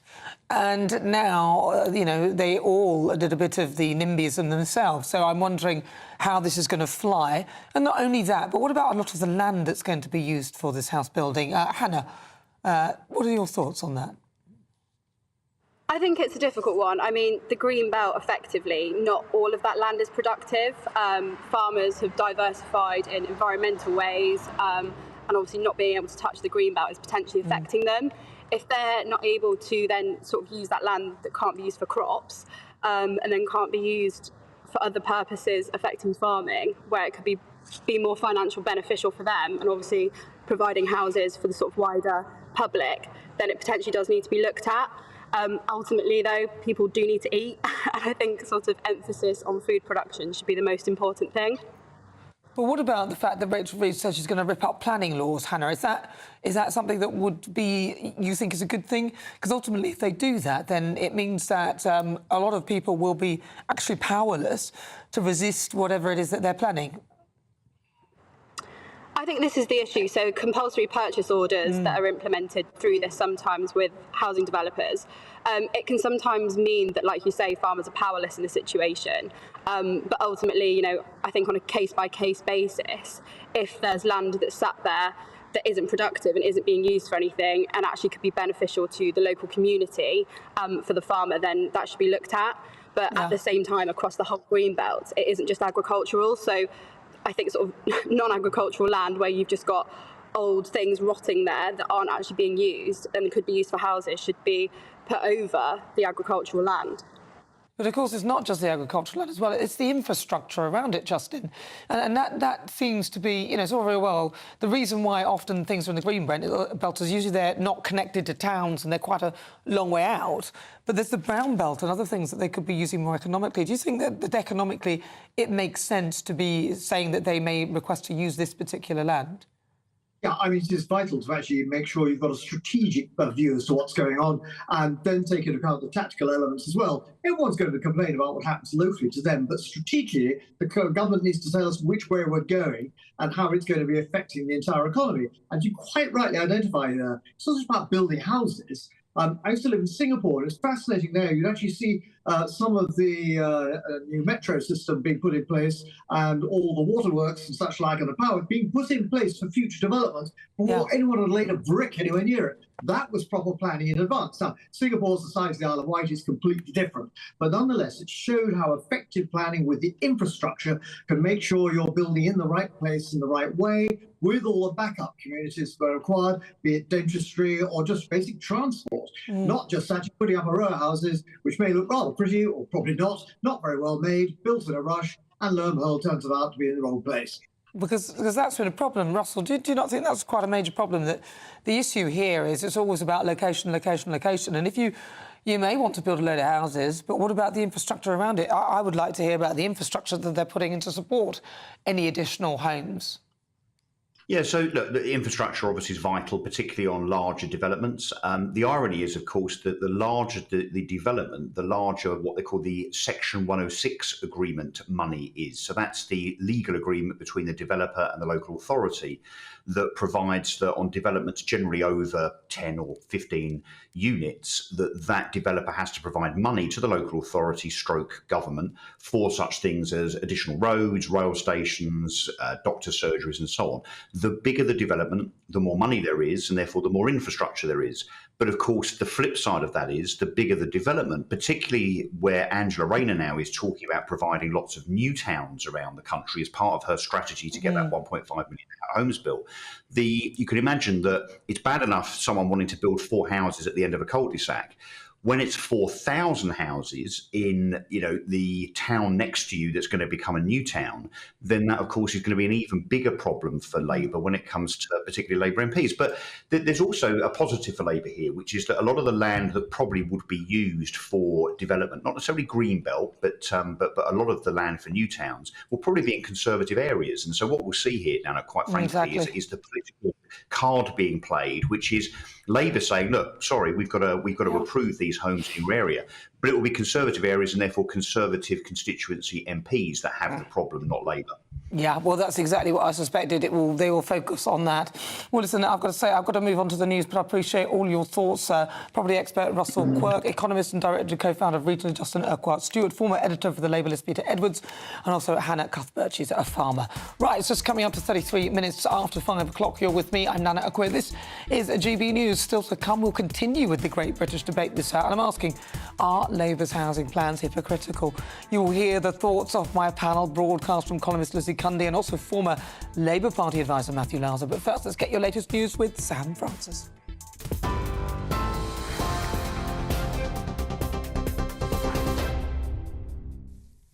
Very good evening to you. It's 5:32 exactly, and the top story from the newsroom tonight is that detectives investigating the discovery of human remains in 2 suitcases in Bristol have now arrested a 34-year-old man at the city's Temple Meads train station.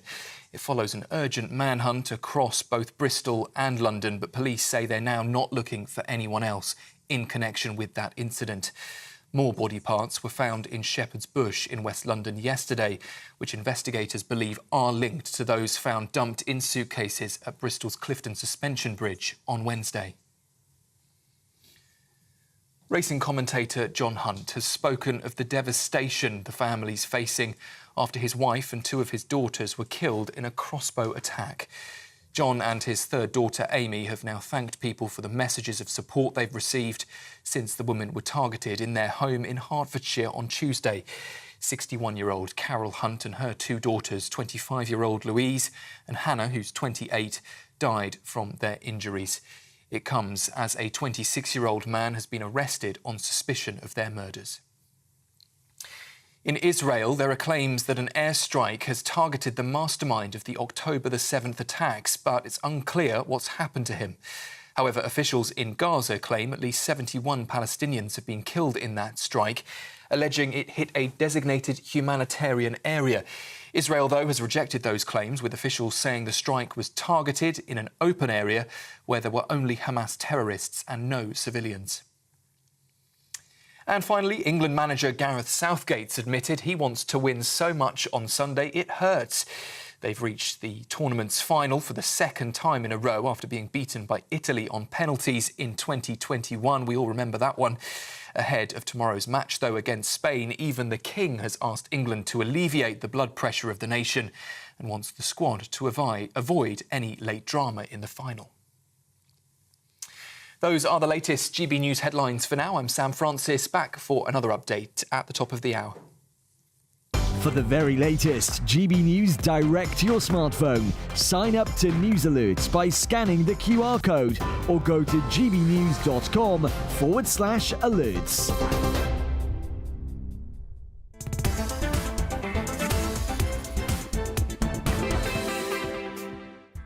Thank you, Sam. Coming up, we're going to head to Berlin to get the latest ahead of England's big final against Spain tomorrow. But next, we continue with the Great British Debate this hour, and I'm asking, are Labour's housing plans hypocritical? All of this as Chancellor Rachel Reeves reveals her party are working to overhaul planning rules and build on the Green Belt.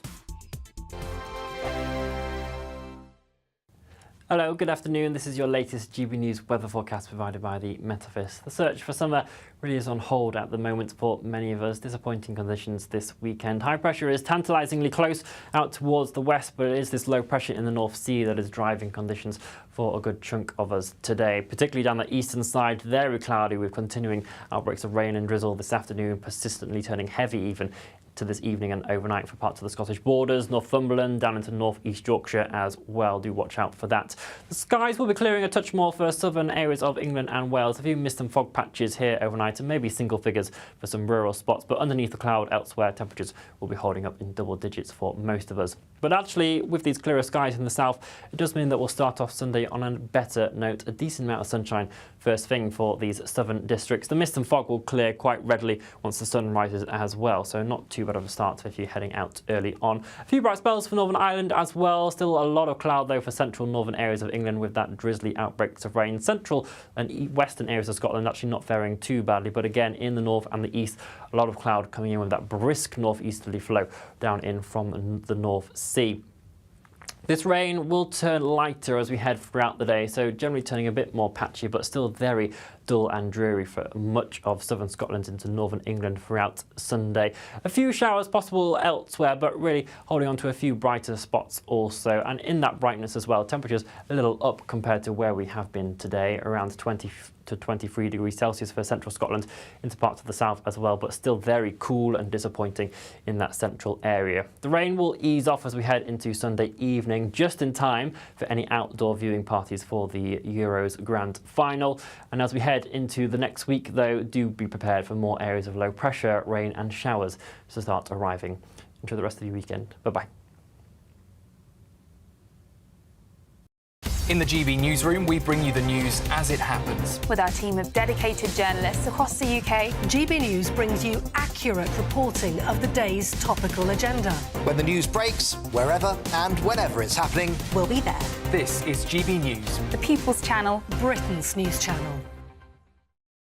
If you want your news to be straight talking, this is a nightmare for the Conservatives again. Down to earth. It's not just Nottingham where this is happening, is it? And most importantly, honest. Hard-working, middle-class taxpayers, they'll get their book thrown at them. They catch me, Martin Daubney, Monday to Friday, 3 till 6 p.m. on GB News, Britain's news channel.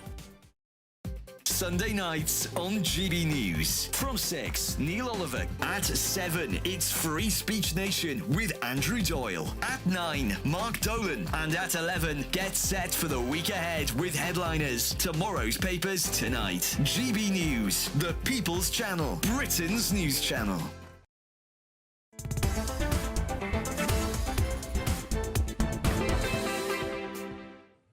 Good afternoon. If you just tuned in, where have you been? 21 minutes to go. No, yes, there are 21 minutes to go, but thank you for joining me. I'm Nana Akua. This is GB News. We're live on TV, online and on digital radio. It's time now for the Great British Debate this hour. And I'm asking, are Labour's housing plans hypocritical? Chancellor Rachel Reeves revealed her party they're working to overhaul planning rules. They're going to build on the Green Belt, but half of Sir Keir Starmer's cabinet opposed planning proposals in their own constituencies. So are they hypocrites? That's what I'm asking. Joining me to discuss, author and broadcaster Lizzie Cundy, and also former Labour Party advisor Matthew Lauser. I will go to Lizzie Cundy because she went first last time. Lizzie Cundy. Total hypocrites. Unbelievable, the barefaced cheek of them. I can't believe it. There we have Wes Streeting holding the sign, I will not, build on the Greenbelt. It is 4 years old, that. So? I'm sorry. They're complaining about the fact that not enough houses have been built. Hypocritical. They're locals in their own constituencies will be knocking on their doors livid. Matthew, I just can't believe this. And how will they build this? There's no detail. All you get from Reeves is this sort of like boasting flag waving without any. Well, she only had a week. I mean, she's going to set out a detail in the national housing strategy. Look, I think there is no doubt that there are the pictures of people campaigning against building on the Greenbelt. Labour, of course, is not going to build on all of the Greenbelt. It's going to build on what they call the grey belt, which is the grotty bits that are classed as Greenbelt, but are often, if you look at the pictures of the bits that Labour's wants to build on, they're pretty gaudy. But no, if Labour's serious about building as many houses as it says it is, then it is going to have to tell local MPs when they campaign. Sometimes going to say no to them. But the point of the question is whether they're hypocrites. I mean, we had Yvette Cooper. She recently was involved in a planning round. She was among those who objected to 408 new homes. You've got David Lammy used a debate in the Commons in 2020 to set out his opposition to build 196 luxury flats in Tottenham. Who else have we got?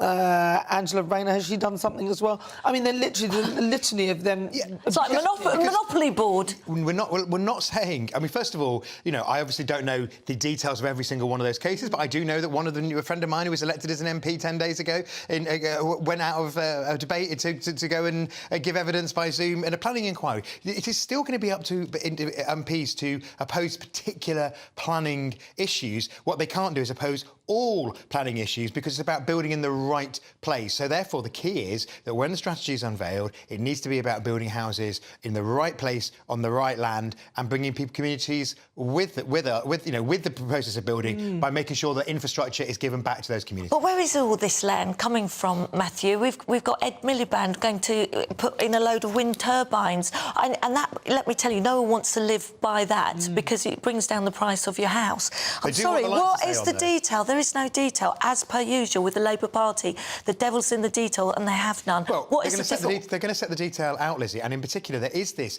What we need to do is actually protect our green and beautiful land, but not protect land that was classed as the Greenbelt in 1948, but is actually kind of grey edge of townland. So it's about building sensitively, it's about building the right way, and it's about delivering the infrastructure. But what's the split from affordable to social housing, houses that need mortgages? And what about all the prisoners they're letting out? Where are they going to live? Are they going to build houses? Well, we're letting prisoners out because there aren't enough prison places because the Tories let Britain down. But nobody wants a prison right next to them as well. So that is an issue, And Labour's got to face up to the fact it's got MPs in, I mean, beautiful that some Labour constituencies were. It's now got MPs in places like Suffolk Coastal and Poole in Dorset, which have never had Labour MPs before, and they've got to be told that, yes, you are going to have OK, what is the cost to the taxpayer? And what about the 280,000 homeless people? I mean, what is the detail? We can't house those homeless people. What's the detail? We need to house those homeless people. We need to build more houses. It's about doing it in the right way. Well, we've got to do it in the right way, but are they hypocrites? That's the question. Yes or no? I think they were hypocrites.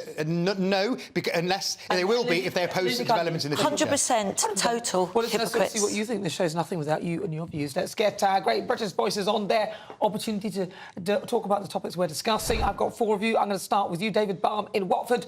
Are they hypocrites? Of course they are. They're politicians. All politicians are hypocrites. If they're in opposition, it's outrage, and when they're in power, it's stupid. We had a case recently where they were trying to build 1,400 homes on a disused golf course. They had everything mapped out except the infrastructure. They were going to build a school on the land, but they couldn't get doctors in the area.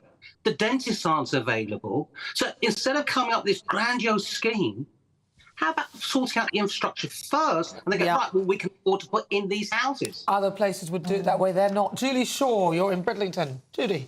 Yeah. Hiya. Well, first of all, I have a 20-year-old grandson who's having to live in a glamping pod in my back garden, and his 18-year-old brother lives in a glamping pad in his mother's back garden.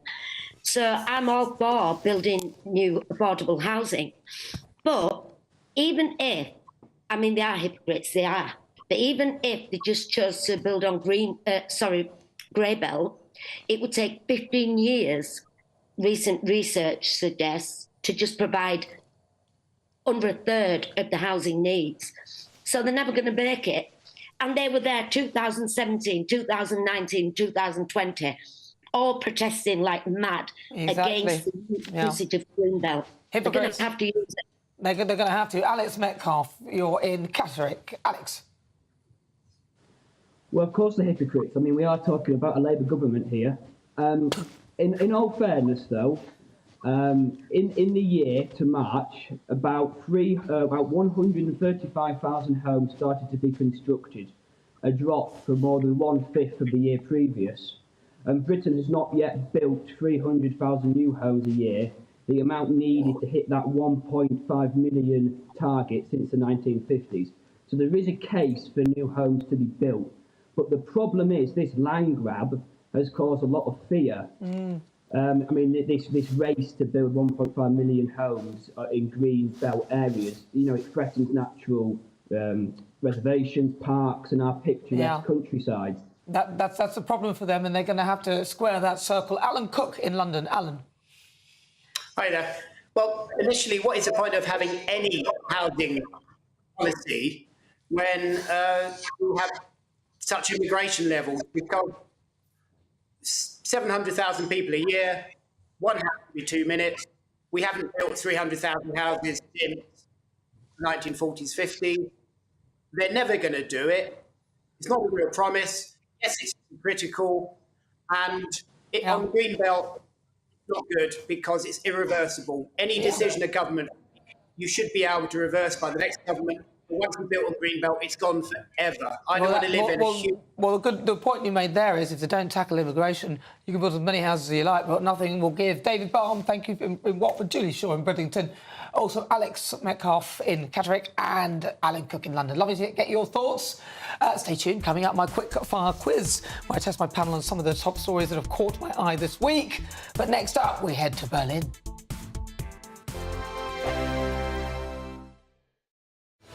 I'm Patrick Christie's. Every weeknight from 9, I bring you 2 hours of unmissable, explosive debate and headline-grabbing interviews. What impact has that had? We got death threats and the bomb threats on. As time passes, she could have said storm. You made my argument for me. My guest and I tackle the issues that really matter, with a sharp take on every story. It went everywhere. Something practical could be done. Or I can become something different. Patrick Christie's tonight from 9 p.m. only on GB News, Britain's news channel. I'm Mark Dolan, and this is GB News, the People's Channel, Britain's news channel. Britain's Newsroom, weekday mornings from 9:30. Well, we've got quite an extraordinary story to talk to you about now, because a triple amputee war hero is launching a bid to become the first to sail across the Pacific Ocean non-stop, solo and unsupported. Craig Wood was blown up as a teenager by the Taliban in Afghanistan, but now he's hoping to change the perception of disabled people and raise money for other limbless veterans like himself. And Craig joins us now. Morning. So, Craig, you are extraordinary. You are planning to take up to 80 days to sail from La Paz in Mexico to Japan. Yeah. How many miles is that? It'll be over 6,000. Amazing. Amazing. And it will take you how long? The minimum it's going to take me is 60 days. It could be up to 80. Yeah. And that's on your own. You've done plenty of this before, haven't you? You've done lots of solo sailing. Yeah, I've done quite a bit of solo sailing, but not as big as this. It is the world's biggest ocean, after all. And why that particular route? I wanted it to be a challenge, not just for me, but for anyone. Right. So any able-bodied person can look at this and go, wow, that is difficult. Yeah. And so that was the main drive. Then it's become a bigger thing than that now. I'm raising money for charity, and I can truly inspire people to change their perception on what is possible for disabled people. And if you don't mind, can we ask you what happened in 2009 in Afghanistan? What were the circumstances of your injury? I was on a normal routine foot patrol. About 5 metres in front of me, a commando IED was triggered, and subsequently I became a triple amputee. Both legs above the knee, left hand at the wrist, facial injuries, etc., etc. The People's Channel. I'm Michelle Dewberry, and this is GB News. The People's Channel, Britain's news channel. I'm Ellie Costello, and thank you so much for joining us here on GB News, the People's Channel, Britain's news channel.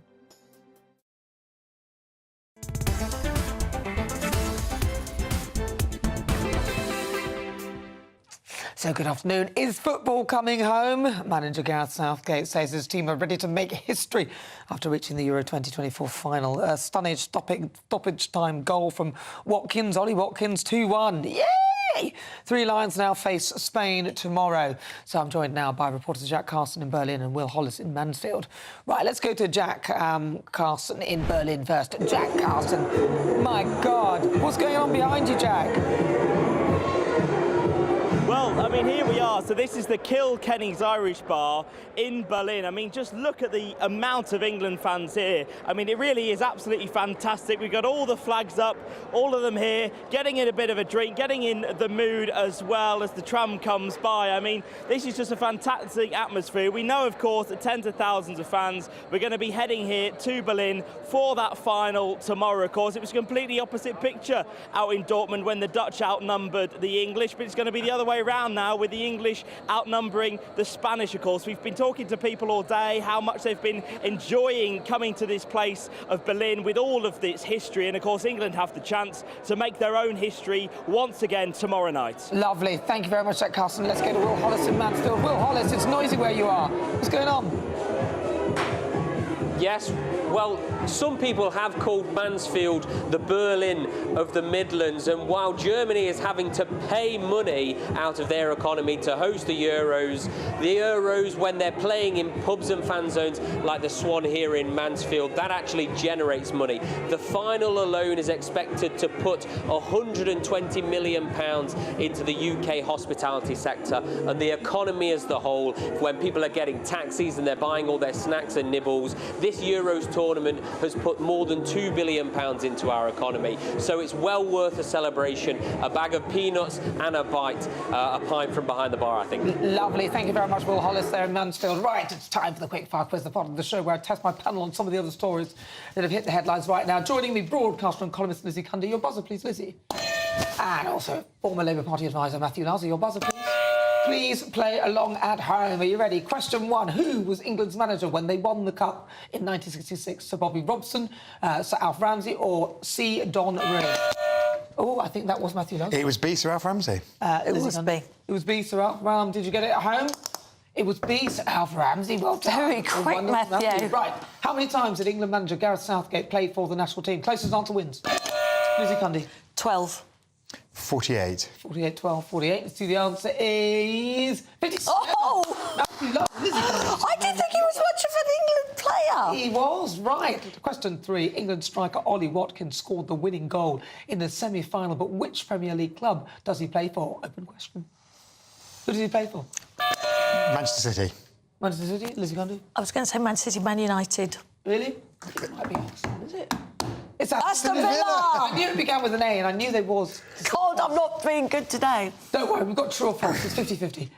True or false, in 1996, GB News guest and friend of the show, Uri Geller, claimed he used his psychic powers to move the ball and make Scotland striker Gary McAllister miss a penalty against England.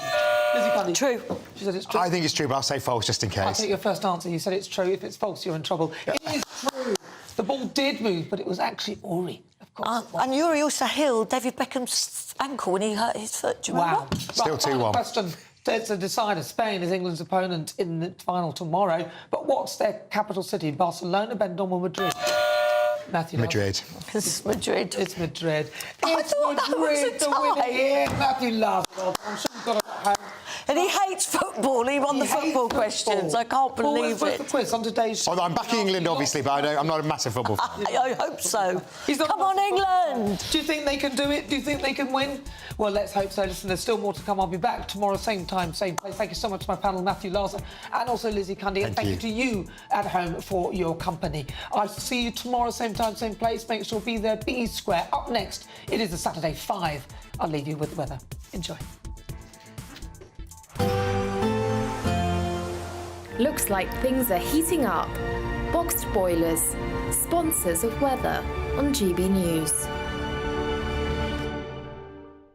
Hello, good afternoon. This is your latest GB News weather forecast provided by the Met Office. The search for summer really is on hold at the moment for many of us. Disappointing conditions this weekend. High pressure is tantalisingly close out towards the west, but it is this low pressure in the North Sea that is driving conditions for a good chunk of us today, particularly down the eastern side. Very cloudy with continuing outbreaks of rain and drizzle this afternoon, persistently turning heavy even to this evening and overnight for parts of the Scottish borders, Northumberland, down into North East Yorkshire as well. Do watch out for that.